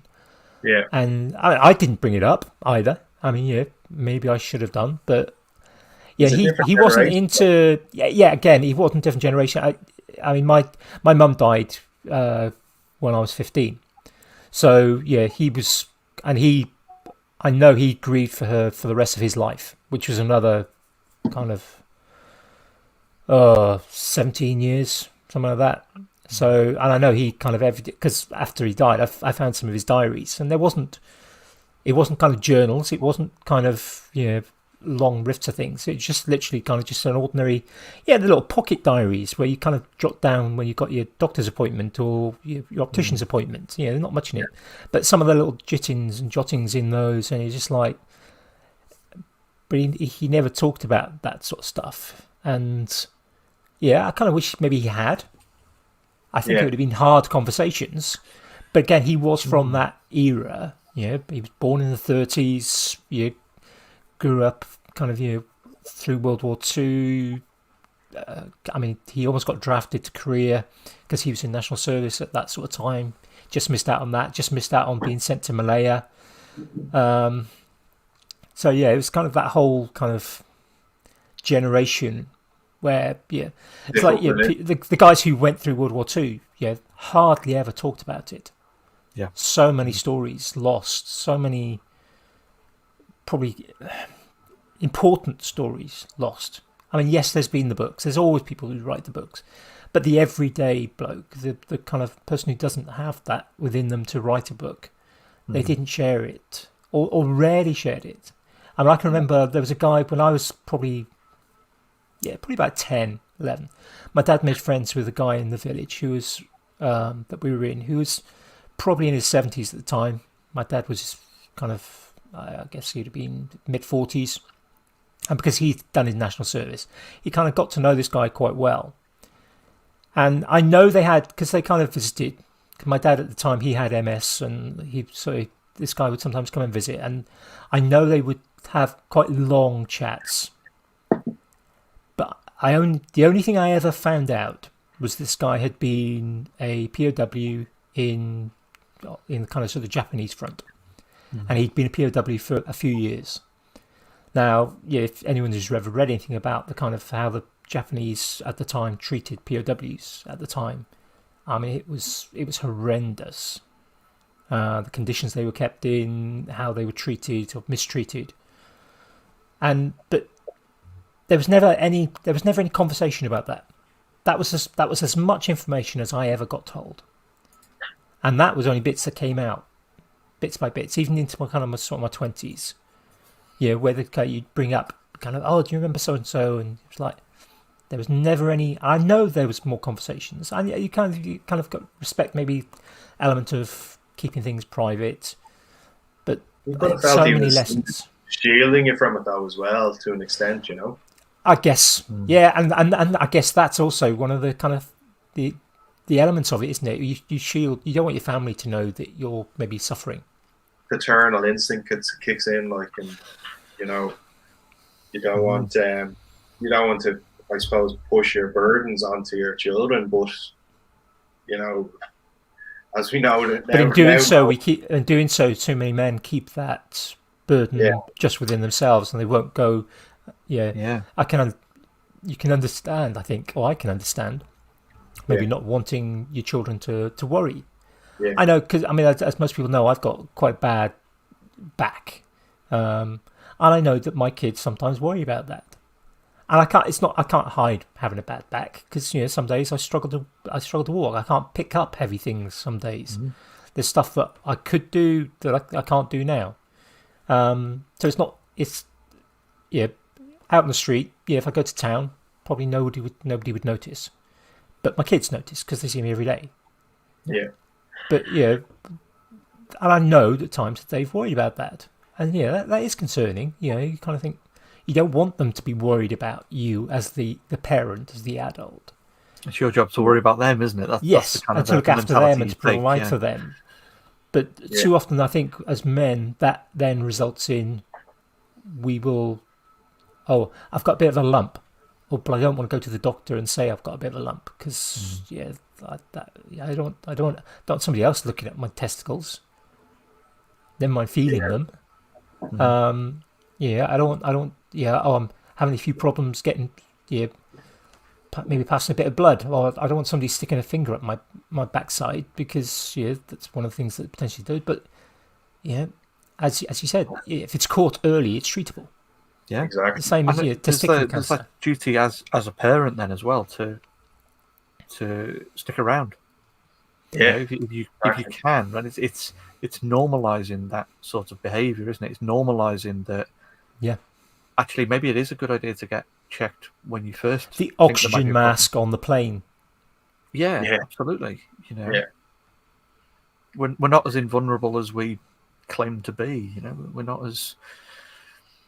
I think it's changing though. I think the dynamic is changing. I think more people are talking about it. I think more people are going to get checked. Like, they do PSA tests nowadays, so it's not for your prostate. It's not always the old manual. Unfortunately, because my dad was prostate cancer, I have to get a manual check, and I can tell you now, my doctor is not a gentle lover. But it has to be done. Like, like there's no two ways about it. Like, I've had it done a few times now, and as unpleasant as it is for a couple of seconds, it's a lot more relieving, afterwards to know. That's the thing is that confirmation of you're all right for now. Yeah, that is worth so much more than the few seconds of being uncomfortable. Exactly.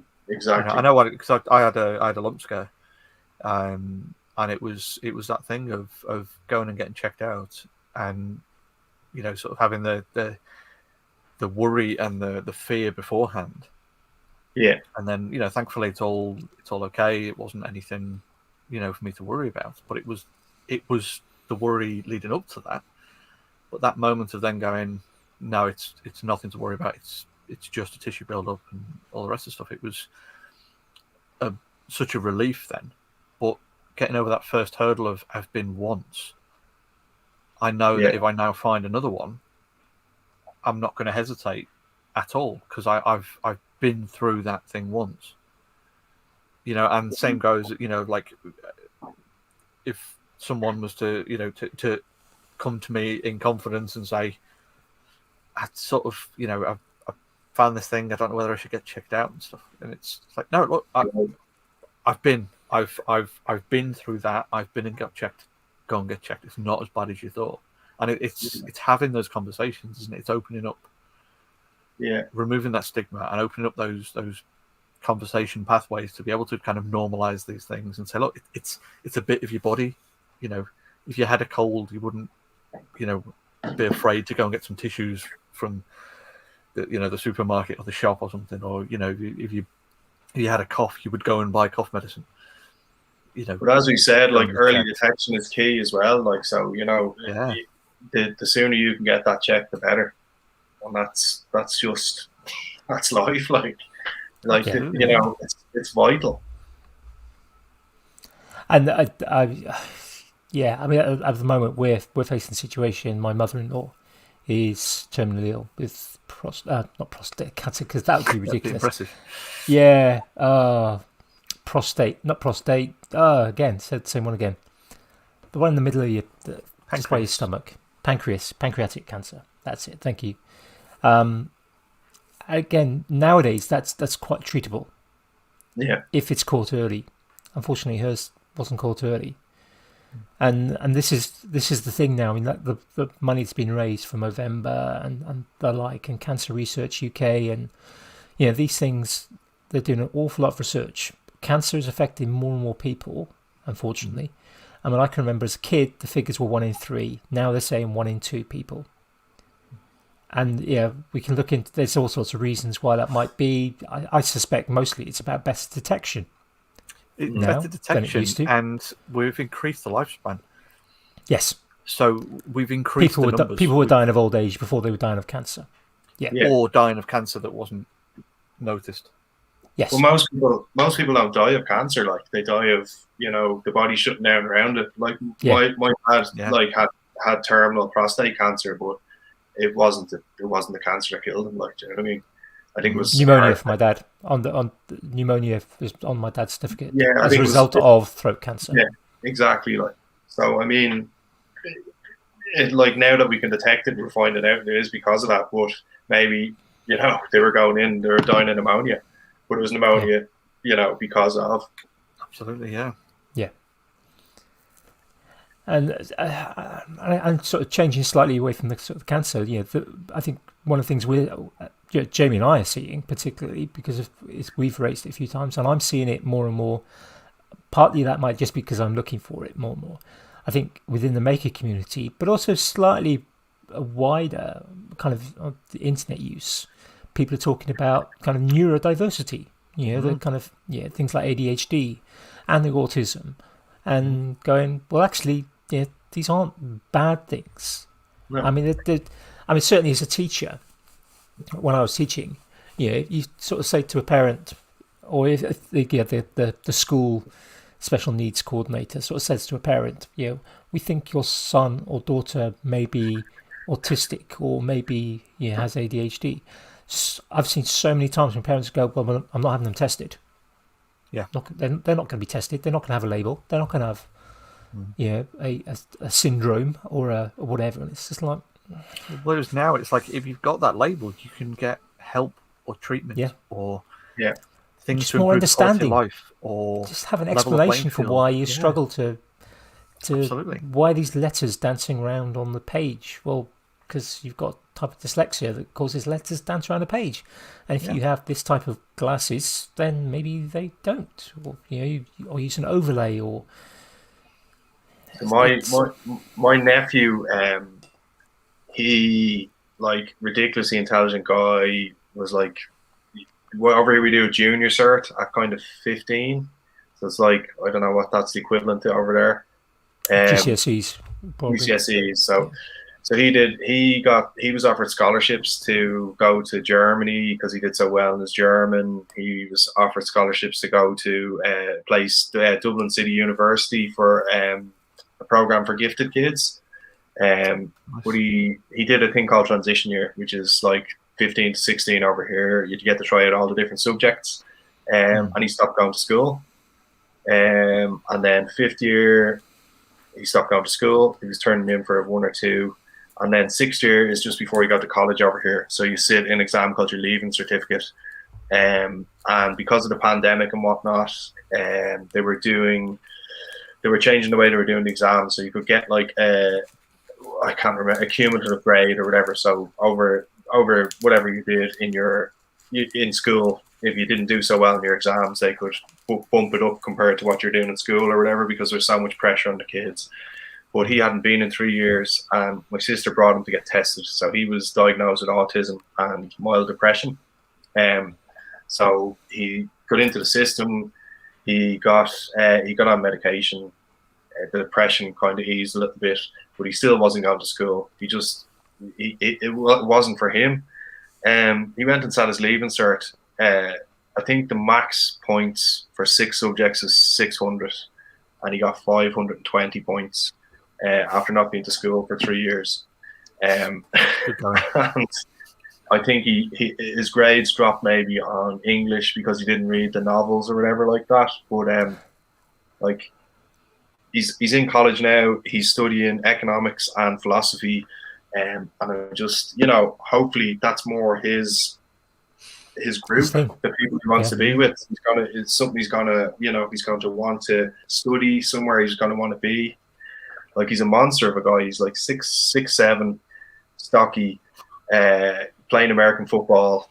So that's his bag now. But yeah, once you're diagnosed, you get into the system. So he didn't quite get the points to get that course, but they have a thing called DARE over here. It's something to do with if you've learning difficulties or whatever, autism, ADHD, dyslexia, you can apply to keep a couple of places back from these courses to let these people in if they're thereabouts in the points. So we got in through that.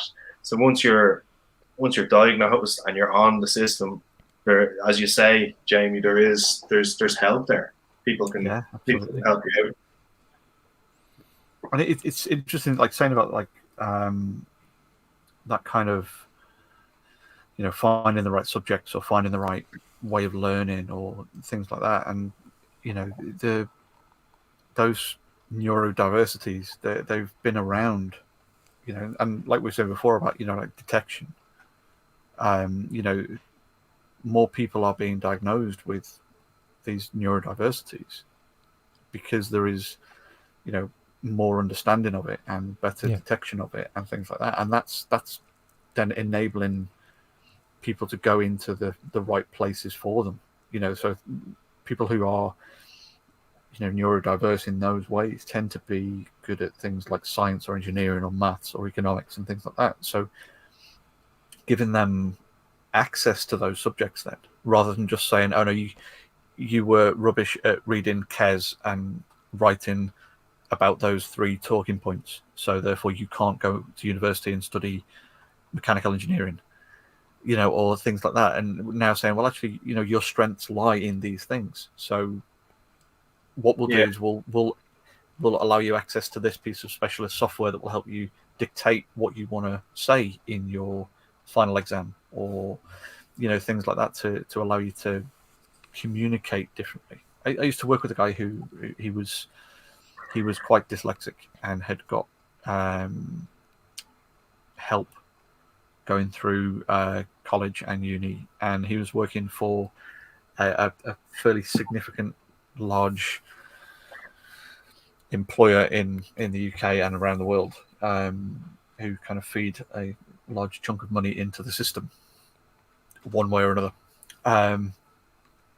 Being deliberately cryptic there, but he was working as an engineering manager, and had kind of worked his way through, and that's a job title that wouldn't generally have been given to someone with those kind of neurodiversities.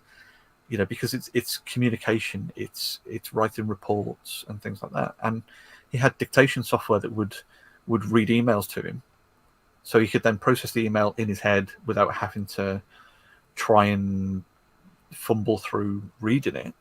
He could just click the button, it would dictate the email to him, and then he could dictate a response back and write this email, and was able to fully operate as this reasonably high level engineering manager in a good place to be working for long term career, that typically someone else might have ended up in a much less fortunate position.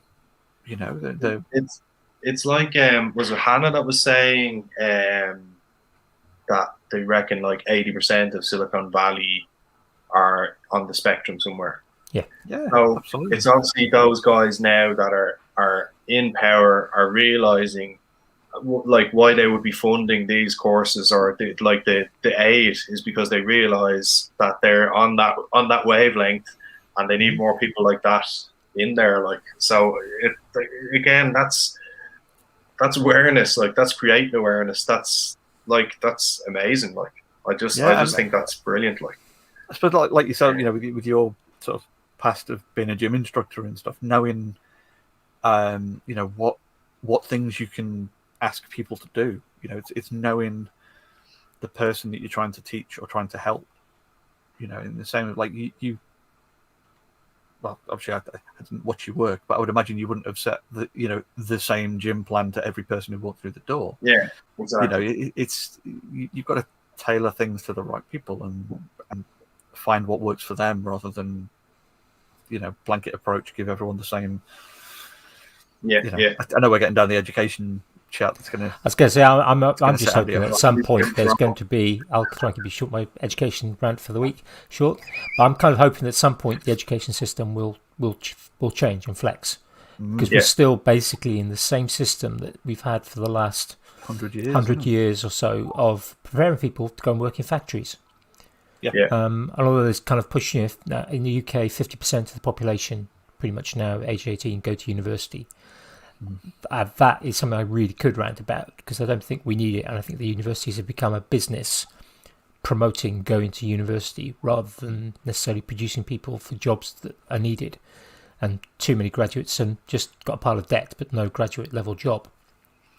But I'd love to see, and I don't know the answer to this. I don't know how to do it.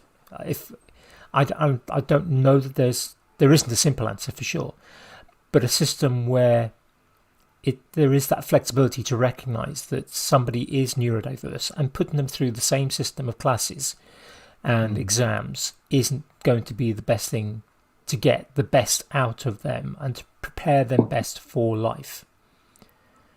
I think things have improved. I mean, certainly, when I was in school, those that were, as we would describe, neurodiverse, who perhaps had ADHD, were autistic or on the autistic spectrum, they were just called REMs.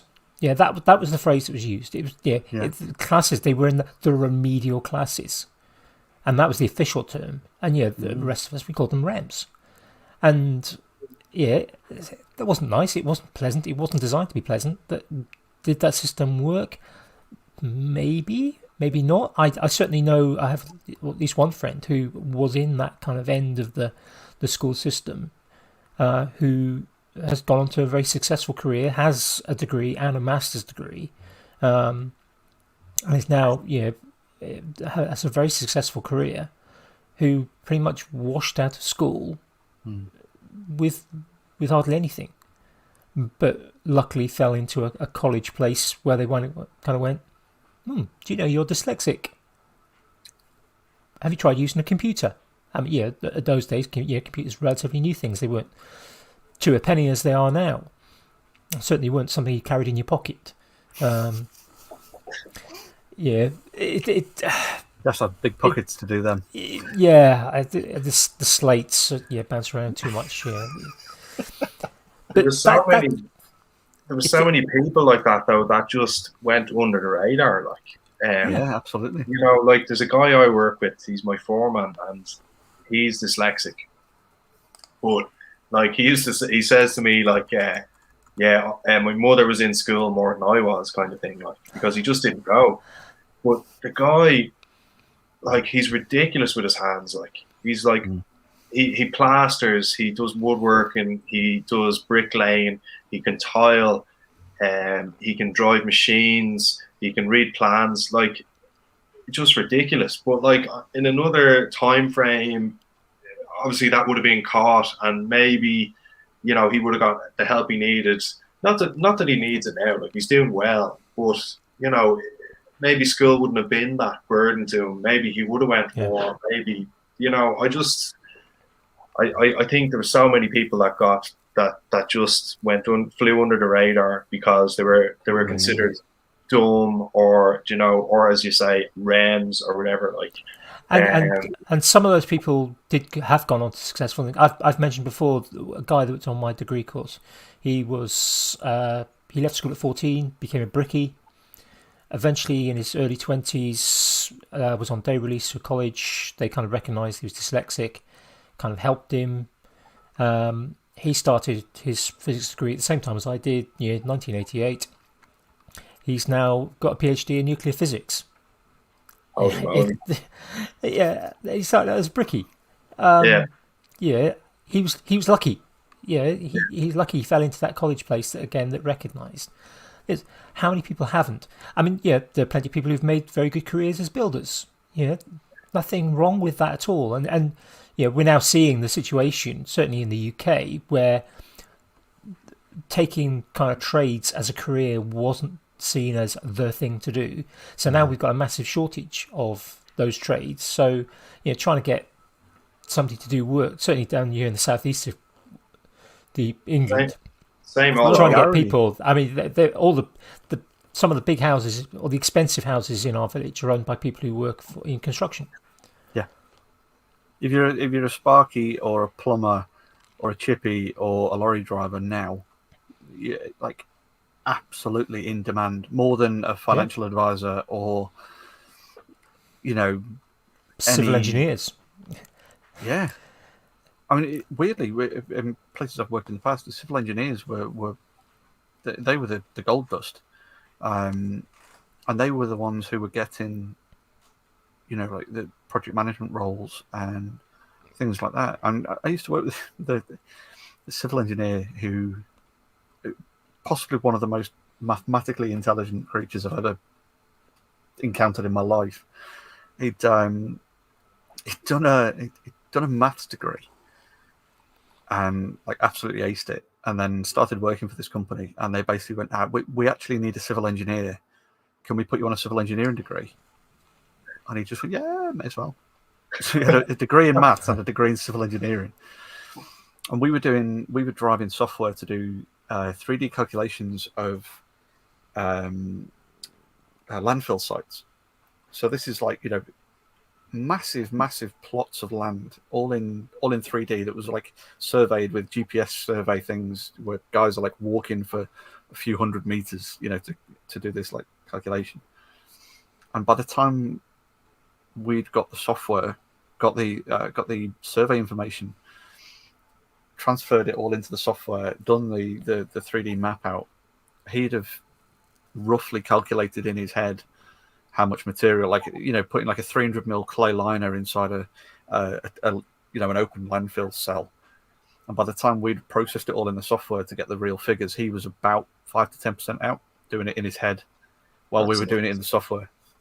It's like, that's not human stuff. That's why we've got these £2,000 machines to do this, and like £5,000 worth of software. It's not normal. But yeah, it's just amazing to see. I would say so. There's some guys like that are just, they can see it straight away. Like they could, they can tell you, how much that's going to take to do whatever. Do you know what I mean? Digging out foundations, or they can just like experience wise. But that guy seems like he had more of an educated guess than these lads. Yeah, I mean, I definitely neurodiverse. But yeah, it's fascinating stuff like that because it's the wiring is just so different. You know, I mean, I think like Andy and I have definitely got some undiagnosed neurodiversities.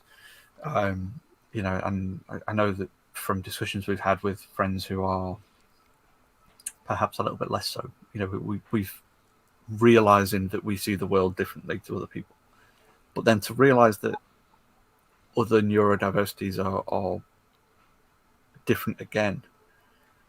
You know, it's almost like,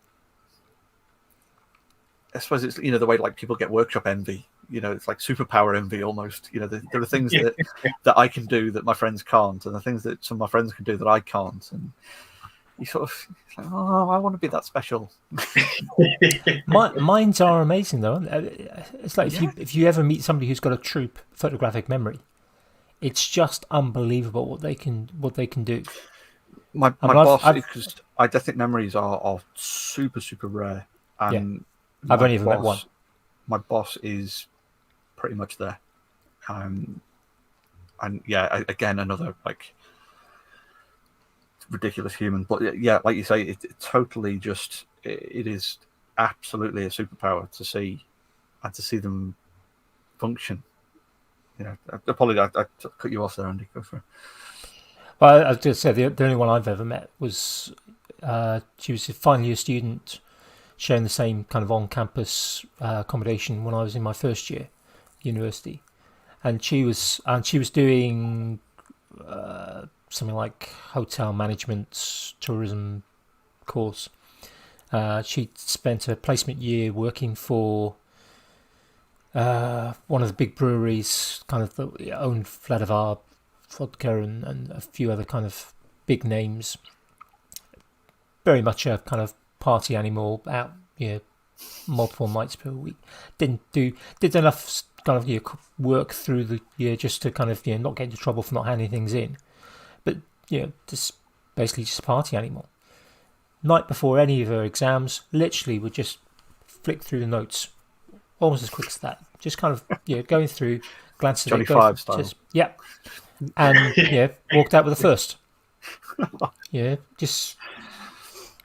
And my brain doesn't work like that, but what my brain is very good at doing is going, hey, I can't remember that equation, but I can tell you exactly which page it's on, and when I can find it and get it off that page, I can do something with it. So you're good at open book exams, Andy? Yeah, but I never had any when I was at university. I was great. Notes in and then like a key with where all the information is. Yeah, coursework was fine. Yeah, for me, coursework was a dream. But exams where you kind of closed book.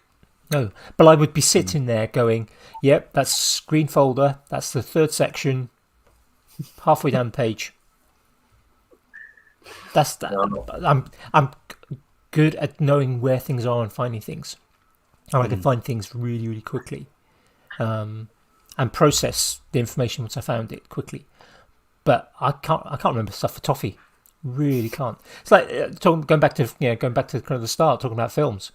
I couldn't tell you who directed any of the Marvel films, and I like those films. I couldn't tell you.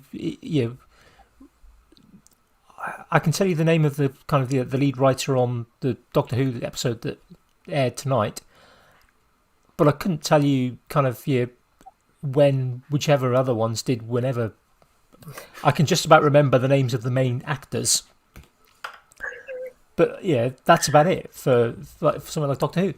I couldn't tell you the names of the apart from Billy Piper for kind of Rose Tyler. I couldn't tell you any other Doctor Who sidekick names of the actors or actresses. I can't remember stuff like that.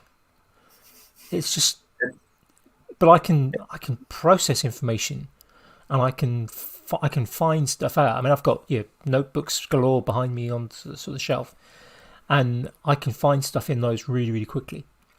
I can find stuff on my computer. I can I've got I literally have a couple of hard drives with all my old school stuff and things like that. I can find stuff from years ago really quickly, and I can process stuff. but remembering certain things, unless it's something that I've repeatedly. There's, for example, in physics teaching, in GCSE physics, there's an equation for calculating power, and power is energy divided by time. For about the first 10 years of my teaching career, I could not remember that equation without first doing. The thing I could remember was that 1 watt, and watts is the unit of power, is 1 joule per second. And I had to remember that equation and convert that from the kind of units, which I could remember, into the symbols and the words before I could write it on the board for the class.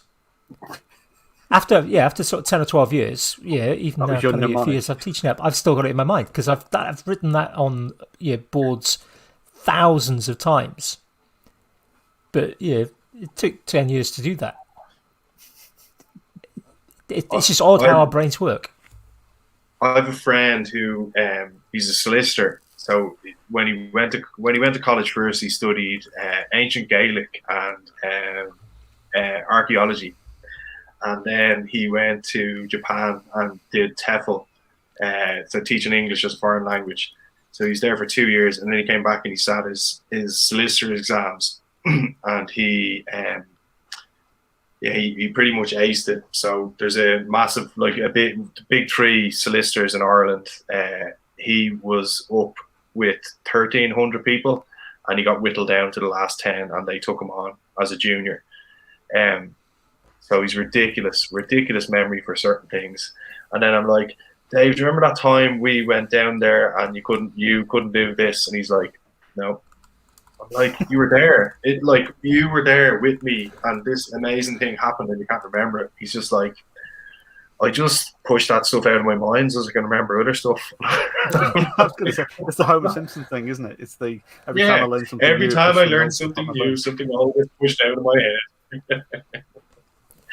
Dave Bowers just made a comment in the comments that some people collect facts, other people collect connections between things, and I think that's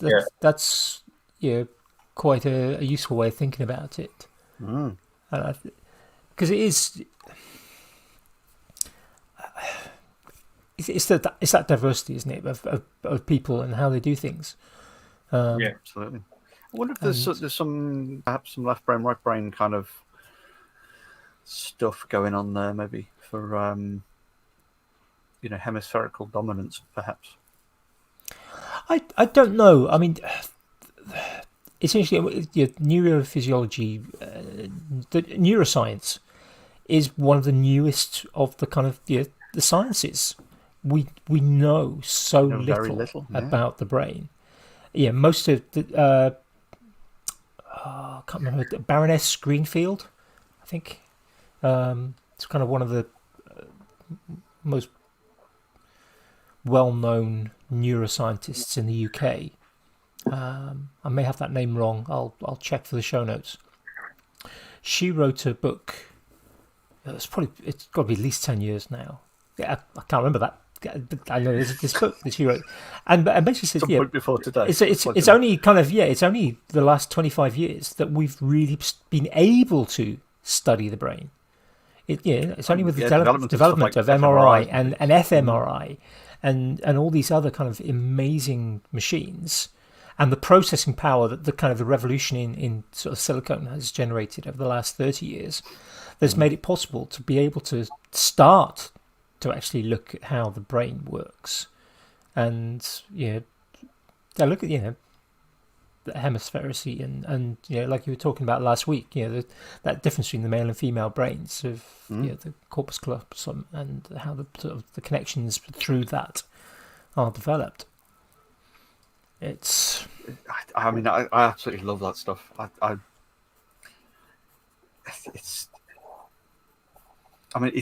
It's all those sort of like onion skin layers, isn't it? When you look at something like that, you think, oh, why does my brain do that? Or why does this happen this way and not this way? And then next thing, it's 4:00 in the morning, and you're looking at something on Wikipedia 15 levels deep, and you've got 100 tabs open, and yeah. But it's also things like, did you see the video this week from William Osman? Yes. I'll link it in the show notes for people who haven't seen it. William Osman, quite a well-known YouTuber. A few years ago, there was a big thing when his house burnt down in the big fires that they had in California. Although they seem to have those quite often now. There was a big kind of sort of fundraising thing for him, and sort of quite a bit of money got raised. And yeah, he does crazy stuff. Yeah, he built his own laser cutter. Yeah. He does some amazing stuff. I mean, the guy's really, really clever. Yeah, he built an X-ray machine recently from scratch. Yeah, built what? An X-ray machine. Oh, I have heard of him. Yeah, sorry. Yeah, maybe it was on this. We was talking about him a couple of weeks ago. Yeah, yeah, that's probably right.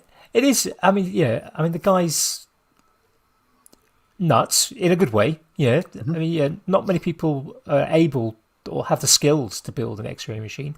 A lot of people would go, "Yeah, I think it's possibly a bit too dangerous." But he looked at it. He did it safely. Yeah, he did it as safely as he could possibly do it. Yeah, certainly far safer than the X-ray machines that were used in hospitals 100 years ago. Yeah, because obviously we have a better understanding of how X-rays. I mean, they really did not know. I mean, that's why they're called X-rays. And access to that information as well. Yeah. Now, he put a video out this last week saying, it's close to giving up on YouTube and other social media because he's fed up of the attacks that he gets, normally from people that hide anonymously behind their keyboard. And not just the fact they're attacking him, but also that they're attacking, for example, his girlfriend. And they're making it's just, I mean, it's a hard video to watch. Yeah, it really is. And he gets there's a few other YouTubers, quite big name people like Alan Pan and Simone Gertz and a few others. They also talk about things like, and there's that thing with our brain, isn't it? And I think we all know this. You don't have to be a big YouTuber to know this. You can get, whether it's a Instagram post, a YouTube post, or just kind of something in life, you can do something and a bunch of people go, "That's fantastic, that's brilliant, amazing, well done, brilliant work, really like that." One person goes, "Yeah, would have been better in grey," or that's a bit rubbish. My granny could have done better with her eyes closed. You should have done this. Yeah, or it's just those negative comments. Never mind the kind of I think sometimes the hate-filled ones can be really, in some ways, can be easier to deal with. I mean, I've had a few from from ex-students. You've kind of put in, and they luckily they get caught by YouTube, so they don't go out on it's a kind of sort of public domain. And you get kind of, no, I'm not putting out let a comment go out where you're calling me see you next Tuesday. So I can't, it's just deleted, and I don't worry about it. That's not something I'm going to worry about. But when you get somebody going, just that negative, oh, I could have done better, or that shouldn't have been done that way. It should have been done this way. And you kind of go, I just can't grasp that. I'm gonna ignore. Our brains ignore all those comments that have gone, "Oh, yeah, that was a good way of doing it. That was a brilliant way of doing it. Thank you for showing me how to do that." Or this works. And you've stated in the video, this is just one way of doing it. This is my way of doing it, or whatever. And somebody goes, no, that's wrong. You can't do that. And you kind of go, ooh, and your brain kind of just focuses on that one negative comment. I can't grasp that whole troll. I just don't understand why people even bother. Do you know what I mean? What is the point? If you have nothing nice to say, don't say anything. This is my. As most decent human beings do. But I think ultimately there are people who I think there's a couple of sort of scenarios. There are some people who just like to be right. Yeah. It doesn't matter if they're not right. They like to be right, and their opinion is fact. But there are some people who get off on being nasty to people and putting people down. Yeah, I'll never. So there are. As well, it's all the numbers, isn't it? It only takes one person to shit in the swimming pool for everyone to be taken out of it. And it's if you've got Good 100 nice comments. You got 100 nice comments. That's all well and good, and you get one idiot come in and just say something that's really negative. That's the thing that your brain just focuses on, because that one negative comment can offset 100 nice comments easily. Because your brain's kind of predisposed to, especially in something where you're kind of showing your work off, showing yourself to the world. And I think for those who are doing that regularly, that's the problem. For me, I mean, I can't remember the last time I put a video out. I've got got several videos, but I've got one that I really should edit. It's mostly it's done. All the footage is on the computer. I just need to actually put the footage together and edit it. It probably wouldn't take that long, a couple of hours tops, because I don't spend days and days editing, as some people do. I tend to just bash it together. That's why I'm not a big YouTuber. I think anyone who's listened to this podcast I put something out every now and again. But when you get people who are putting stuff out, Jamie and I, we know people who are putting stuff out or have been trying to put stuff out on a very regular basis, and they're getting that comment. Maybe it's just that one comment every time they put something out, and it becomes death by a thousand cuts. For me, I can't remember the last time I had a negative comment on YouTube or Facebook, or Instagram. I think I probably had Instagram. Two. I don't think I've ever had a negative comment on Instagram. I've two on blocked. Instagram. Maybe. You get the spammy stuff, which you just kind of go, no, I'm not buying your forex trading scam business on. I don't need those a 15,000 Russian girlfriend plans for easy to block. Old familiar videos. But I've had a few on YouTube, and it's not that difficult to block and get rid of, because I'm only putting up a video once in a blue moon. The thing is, it's our privilege as well, though, isn't it? That's something. We're still the three of us here, white dudes. Yeah, there's that too. Yeah, and it's. I know that's something that we've spoken about before with friends of ours who are not white dudes. Yeah, and it's so much easier for people like us with our privilege level to be able to just go, I'll just delete it, it's fine. Yeah. But when it is relentless or targeted or unnecessarily cruel, or not that there is a necessary level of cruel, but you know what I mean, the things that are deliberately cruel is probably a better. I think you're right there. Things that aren't just like scattergun troll comments or things like that are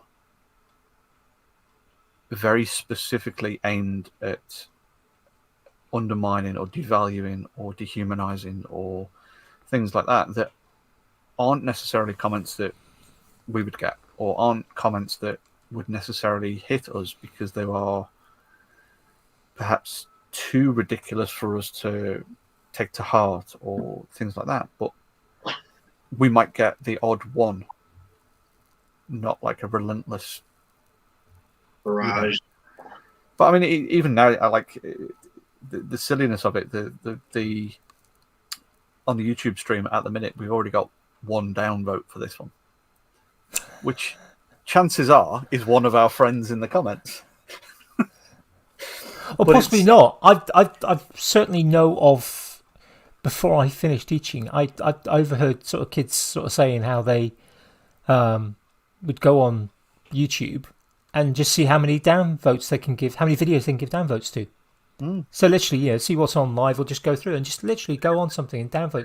I mean, I certainly know of people, and I've seen this myself.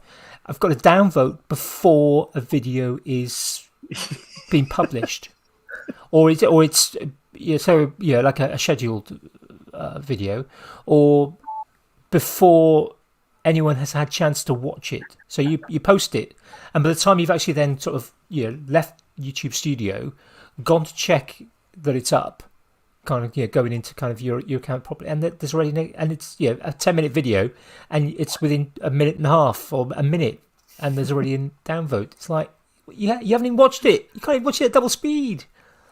Because people just do. There are people who will literally just go out of their way to be negative or to be I'm horrible. having a crap day, so therefore I'll make someone else have a crap day. Yeah, it's a shame because it's like we said before. Those kind of people that would probably really benefit from some help or it being normalised. Yeah. That dads have crap days too, or mums get stressed when you relentlessly hound them and don't let them breathe, or things like that. It's sorry, I've clearly set Dan off. We've got another second downvote now. But things like that sort of looping back to what we said earlier, they're normalizing those conversations, normalizing those, why are you being negative to someone else? You're having a crap day. Why don't we just improve your mood rather than bringing someone else's down? Yeah, I think I'm not 100% sure that these people that are doing that realize how much of an effect it can have on certain people. You know what I mean? Yeah.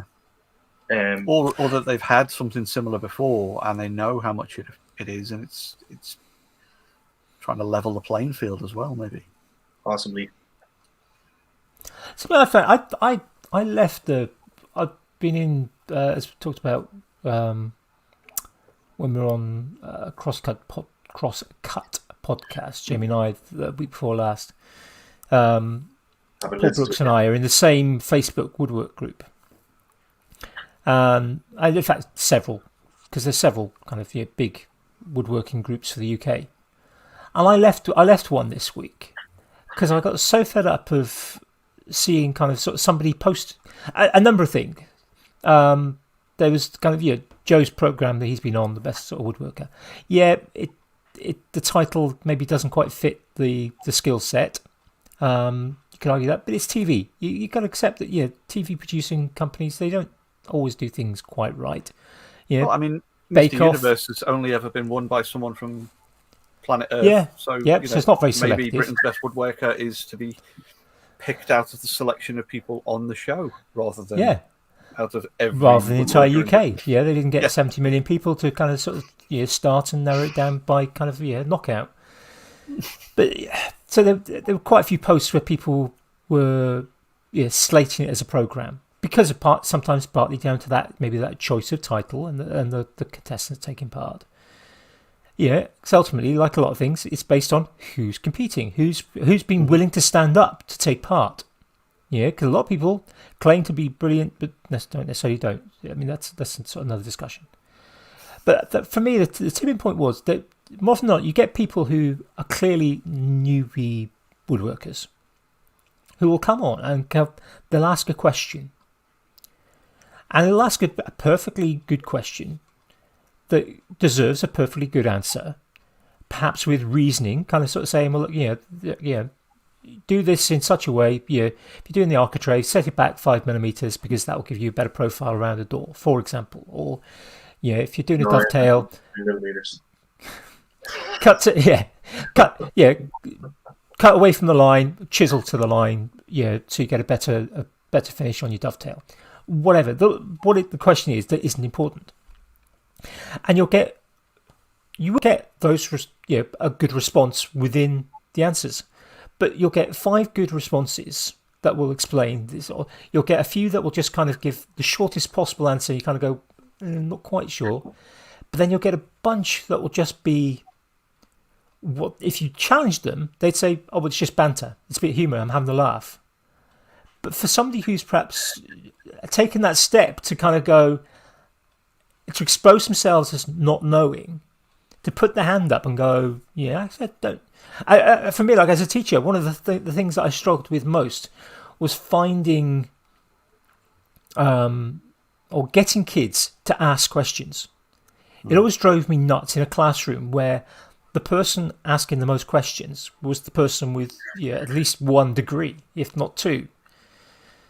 And the kids should be asking questions, but getting kids to actually ask questions when they're not sure about something is one of the hardest things to do as a teacher.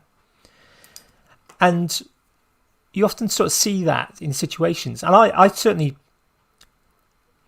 after I'd sort of left school, and probably even after I'd left university and started studying stuff because I was interested in it. Because after I kind of sort of left university and I kind of got into industry, and I started studying things because I wanted to study them because I was bored, of an evening. So I did some night school stuff. I always took the position of if I don't know it, I'm going to ask. There probably is other people who don't know as well, but I'm going to ask because I want to know. Yeah, I kind of as a teacher going to kind of training and meetings, I would go to the front because I wanted to be making sure I don't miss a thing. So being at the front is the best place to be. So and I would be asking the questions. I'd be the annoying one asking the sort of questions because I wanted to know. So you get these situations, and I kind of saw this situation. I think it was like Wednesday or something, and somebody had asked a question, and there was a pile of answers that would no doubt be described as banter, which is fine if you're in a group. So Jamie and I, we're in the Makers Waffle WhatsApp group. Yeah, there's what 16 of us tops, but there's probably about 10 of us that are active. We banter a lot. There is a lot of banter because we know each other really well. Context, and we have talked about we talk about difficulties. We've talked about kind of the struggles that we have and things, and we're good friends. So I think we've reached that position where we can have banter. We can sort of make a bit of humour at somebody's expense because they, in a small group, know that it is just humour. It is just light-hearted. And we've had situations maybe perhaps when new people have joined the group and they've probably tried something and kind of gone, no, that's not acceptable. And they've kind of gone, oh, okay, fair enough. I didn't know, and I'll avoid that. And everything's good.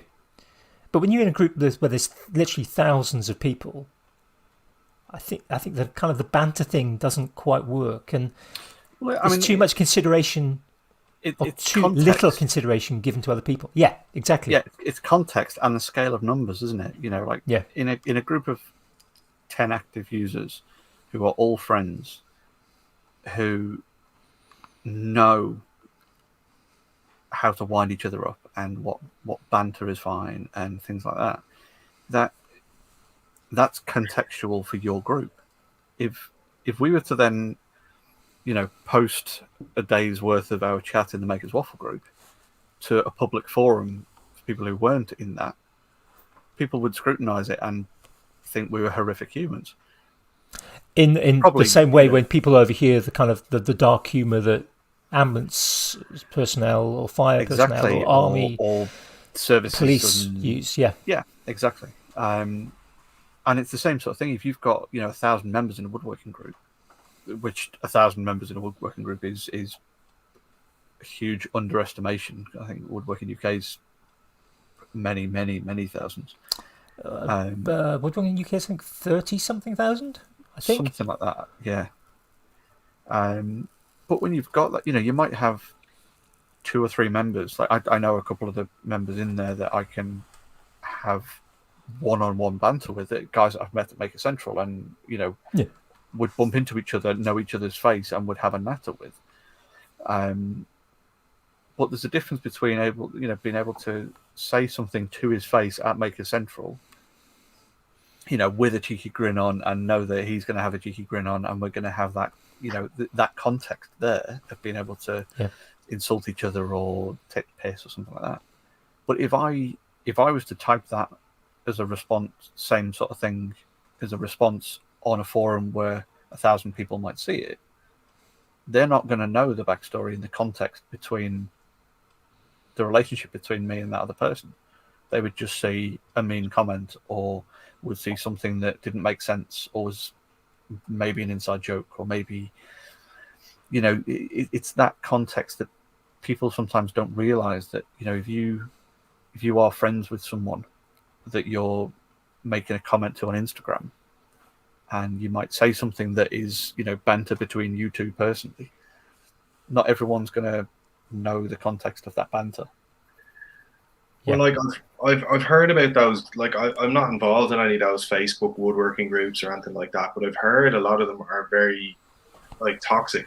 Like even like the carpenters groups, like there's a WhatsApp group I'm in with a few guys from Instagram, and they put up like screenshots of stuff that's gone on in the carpenters group, and like like I don't want to be anywhere near that. Like, you know what I mean?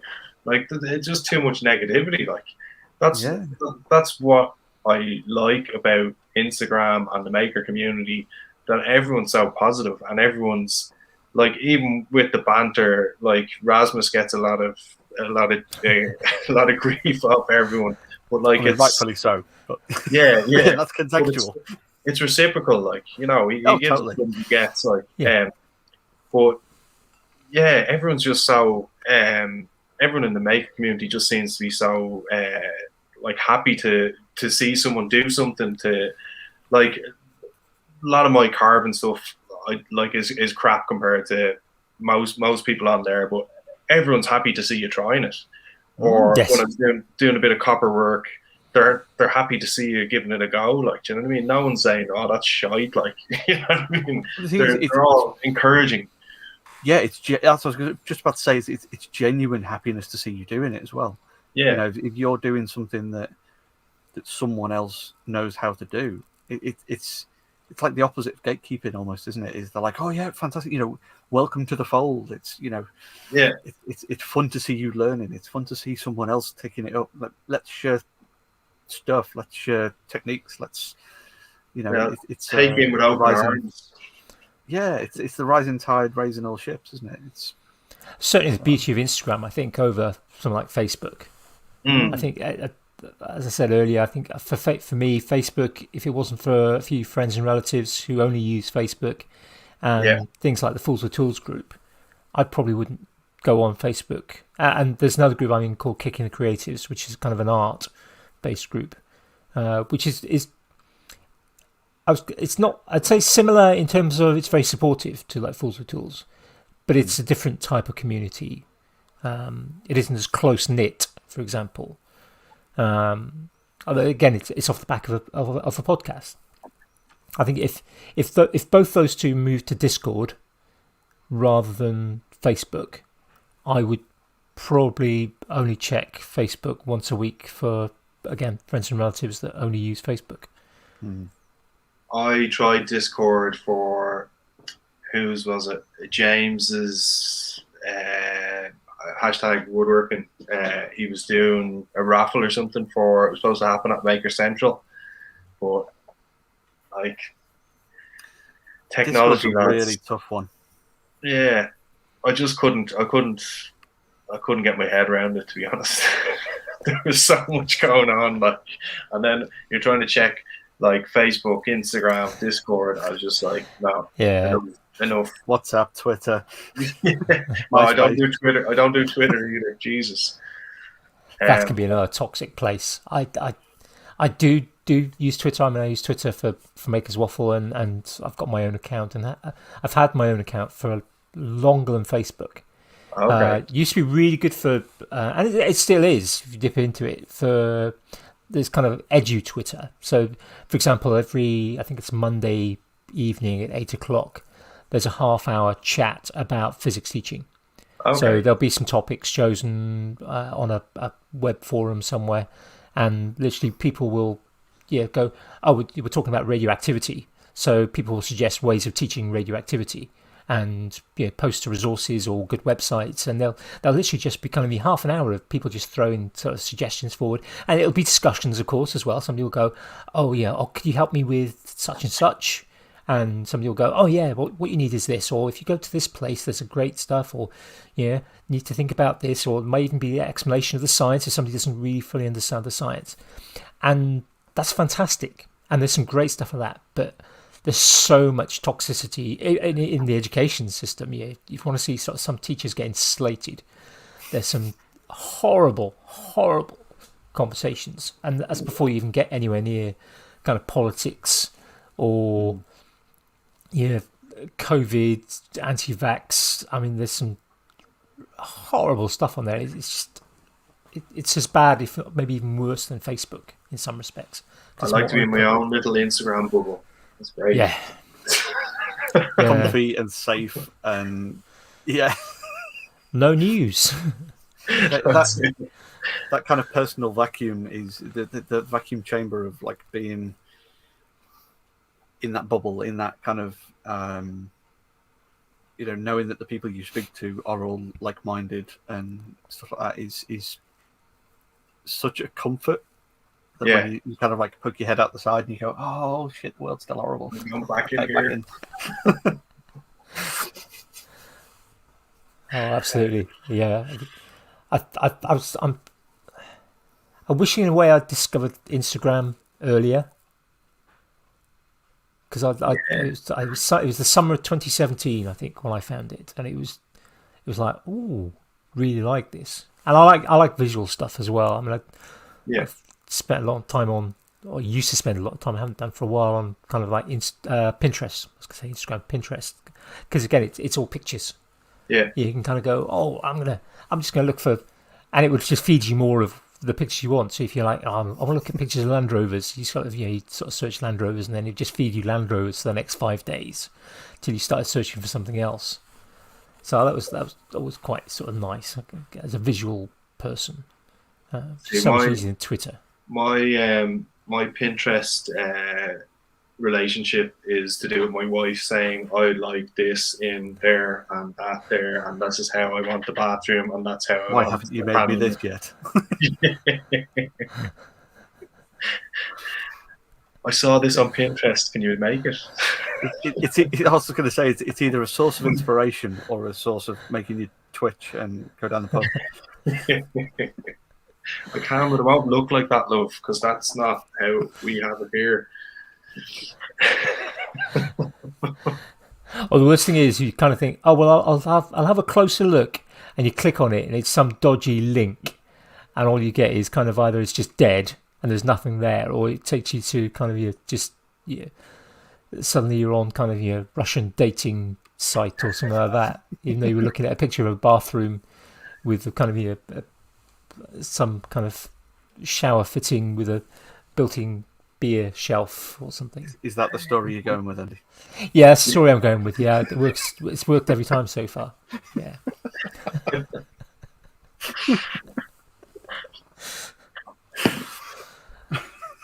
On that note, shall we start thinking about what's been grabbing our attention? That's probably a good plan. Yeah. Sure. So, just for the benefit of the kind of the audio listeners, again, we sort of and Kev, just a reminder, we sort of we like to talk about our attention grabbers, the things that have been we've been thinking about, whether it's a video we've seen or a book we've read or something we're working on or working towards. It might be something that's going to be happening next week or something that happened last week. Mostly because we can't use the word spiff because of tools. We have to pay the license fee in Hugs. And we can't use focus because 2/3 focused have nicked that now. So we've just had to go with but we started before then.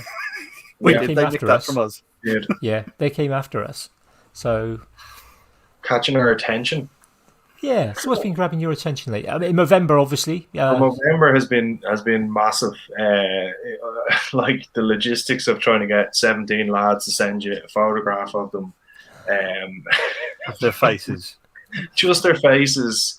Just a progress pic, lads. Please, just by Friday, if you can all send me a progress pic so I can stick up the whole team.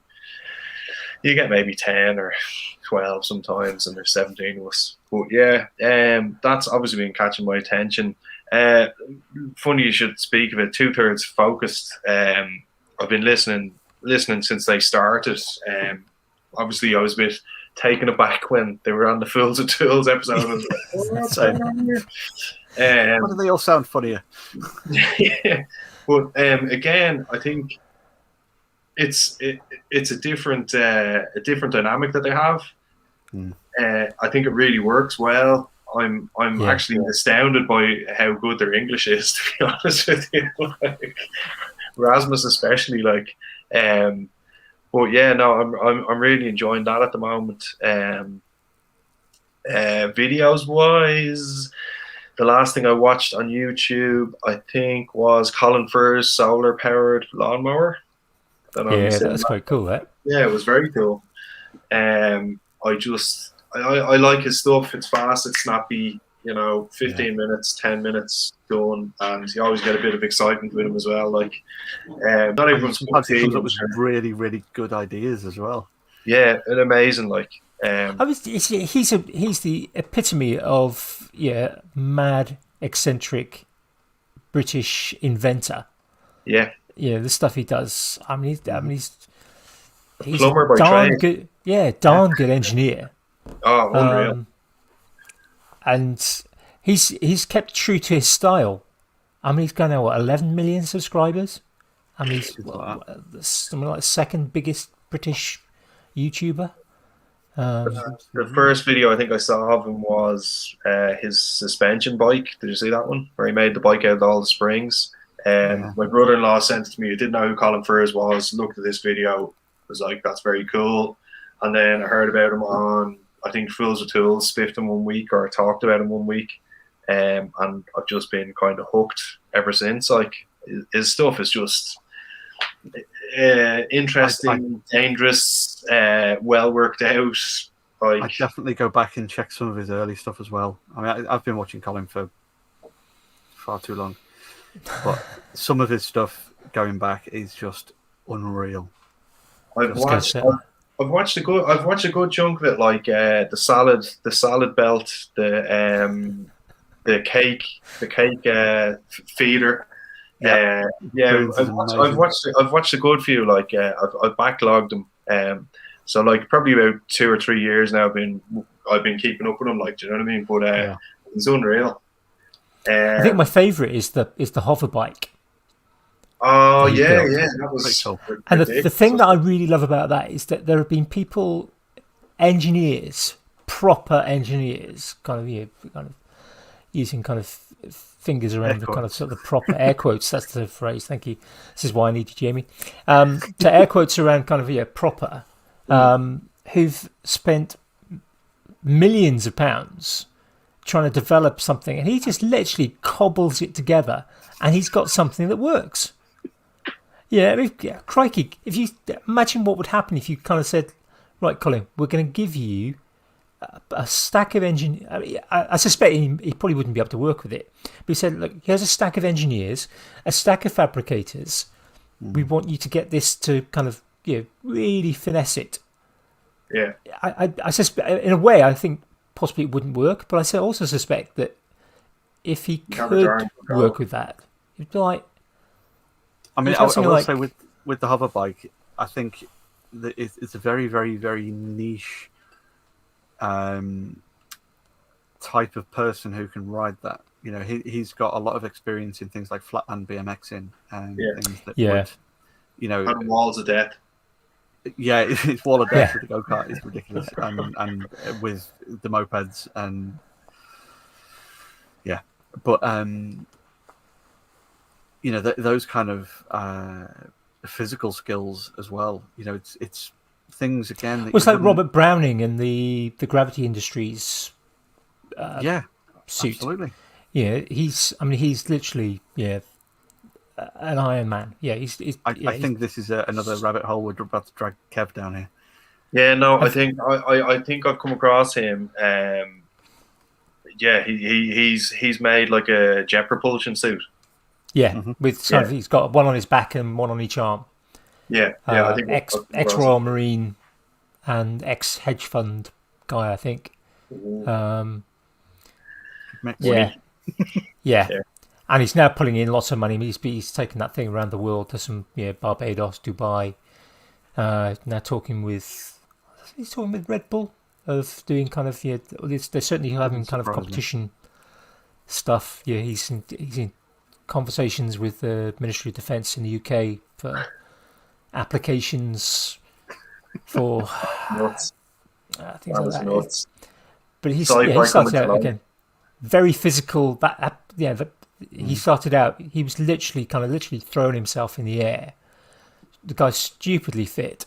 But again, like Jamie's saying with Colin Furze, that ability to balance it's that on overlap that bike of skills, isn't it, that you don't necessarily get in sort of strict academia. It's when you give those kind of opportunities to people who, like we said before, you give those kind of opportunities of being able to do something like that, having a company sponsor someone like Colin to make something like a hoverbike, say, what would you like to make that's ridiculous? We would like to give you some money to do that, or we would like to give you some time and some equipment to help you do that, or it's giving those, not just having to work out of your shed.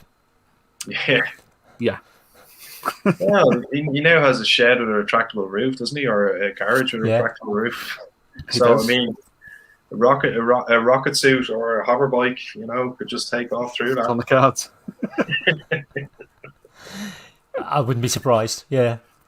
No, it's only a matter of time, I think, isn't it?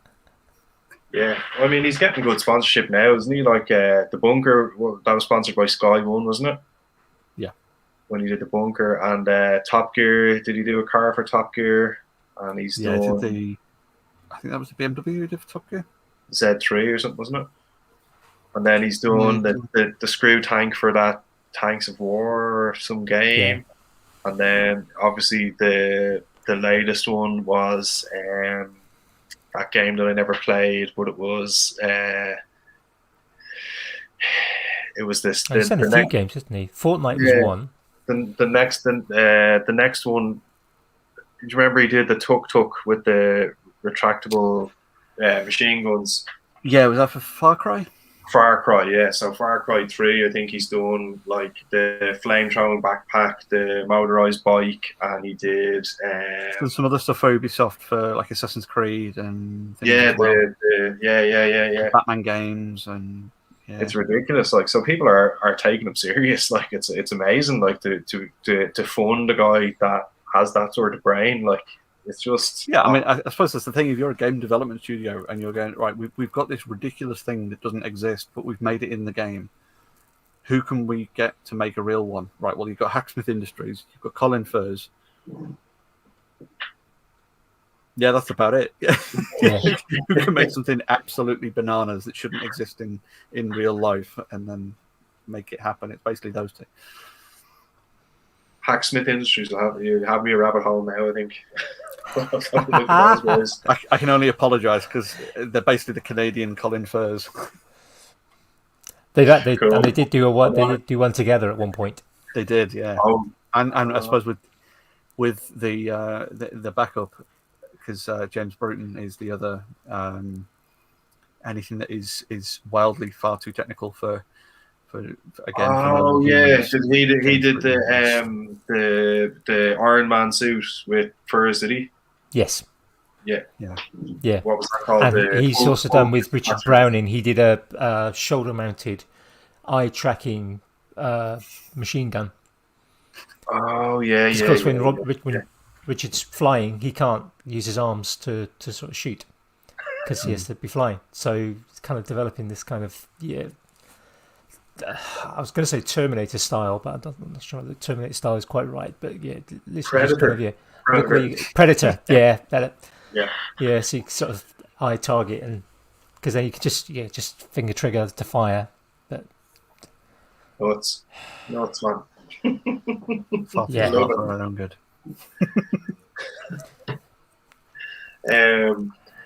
That's the last YouTube video I watched, I think. Books.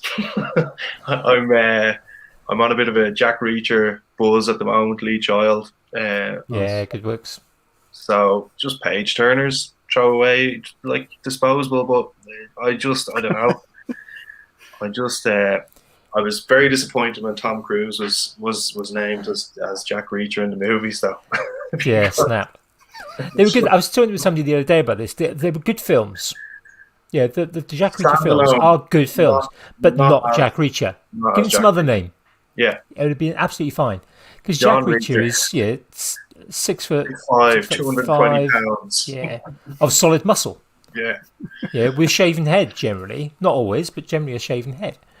It's disheveled looking maybe more so, and blonde. Yeah, huge hands. And it's J.R. Jack Reacher, Jamie Reader. I mean, obviously inspiration. I'm not saying they were based on me. But you're not saying they're not. You need to know basis. That's pretty much what's been capturing my attention, I suppose. Cool.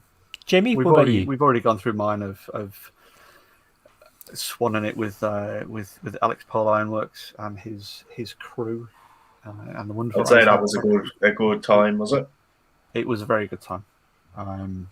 Yeah, hanging out. I with like friends, I saw the video clip earlier on Instagram where Alex hammered a spike with his name so through that a copy was of the book. It was an old friend of his that they'd kind of been talking for years, and said that when he finally got his book done, they'd set fire to it. So that was basically what they did. Is they put a big massive burn mark on it, and then they decided, because the guy's name was Spike, so they just happened to have this big massive spike. So they said, "Well, sod it, we'll put it through the book," and that was the one that the guy went home with.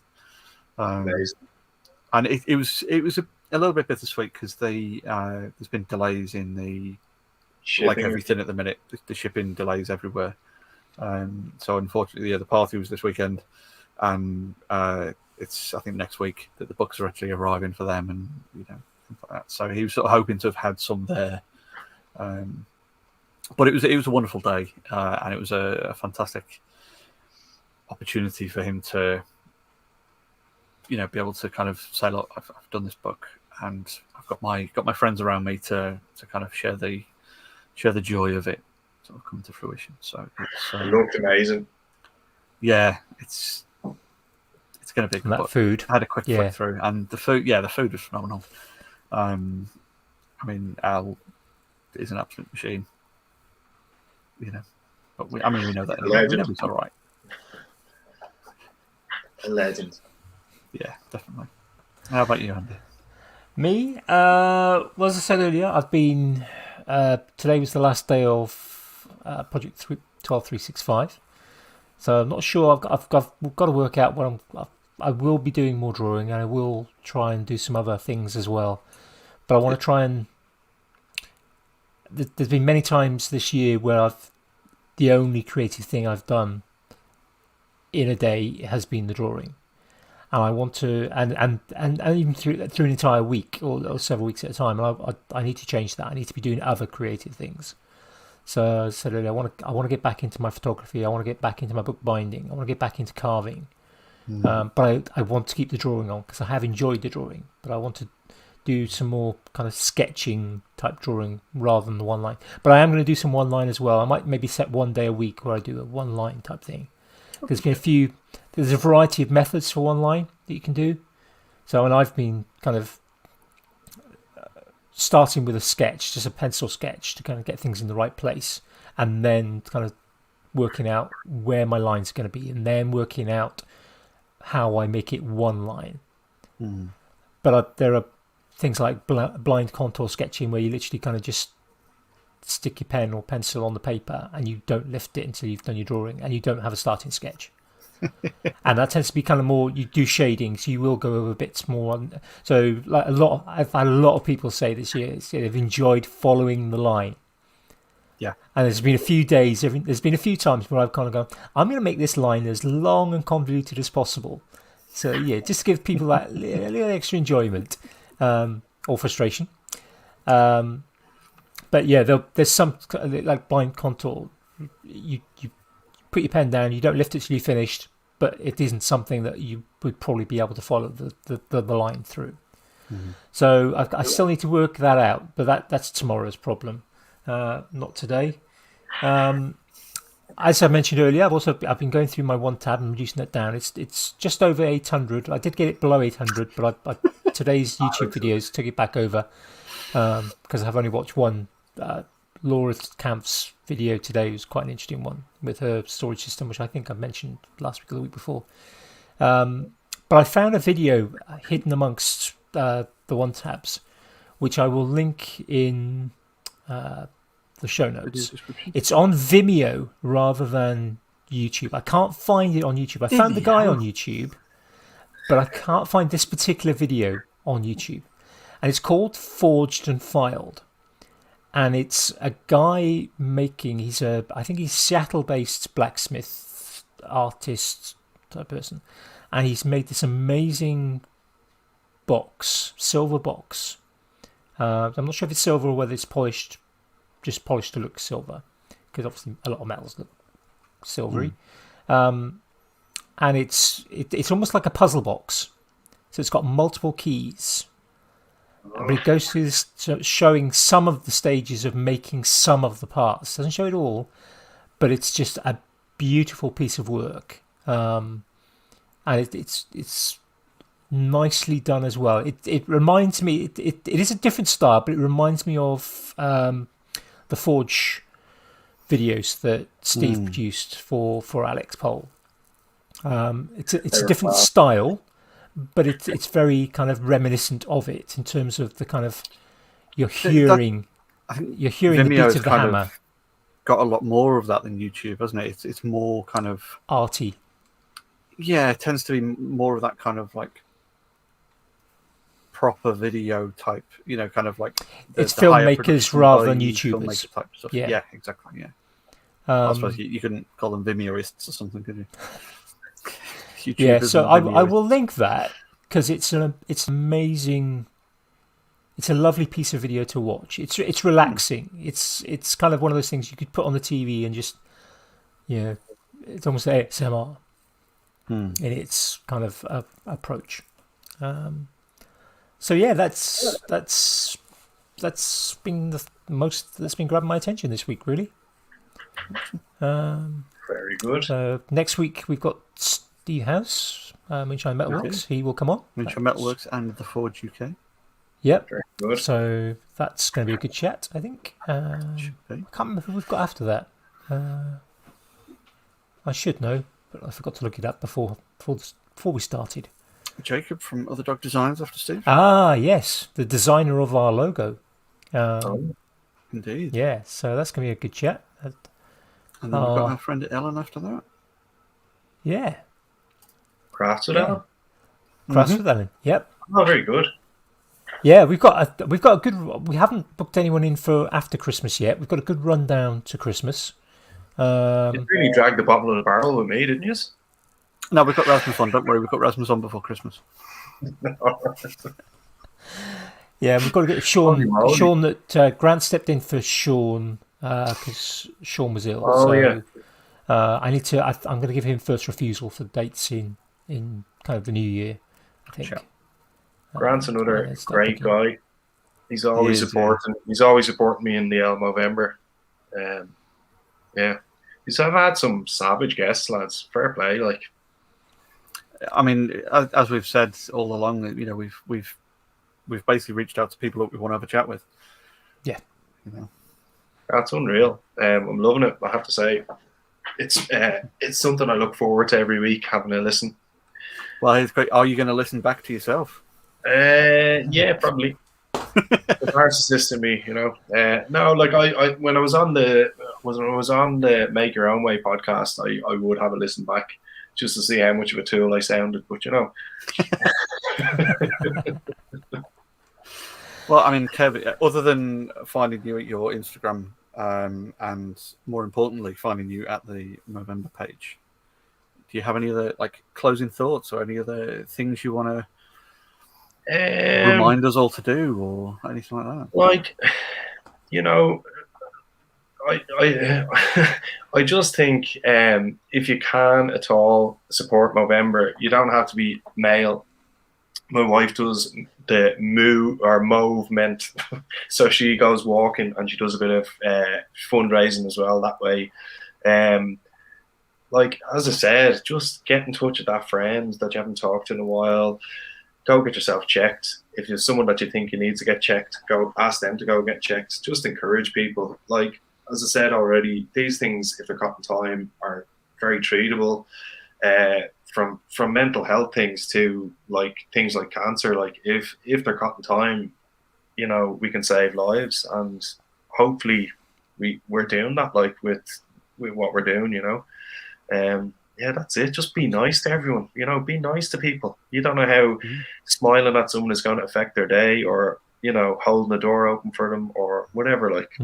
Male, female, non-binary, it doesn't matter. Hold the door open for someone. Say hello. Give them a nod. Give them a smile. You might change someone's day. Be nice.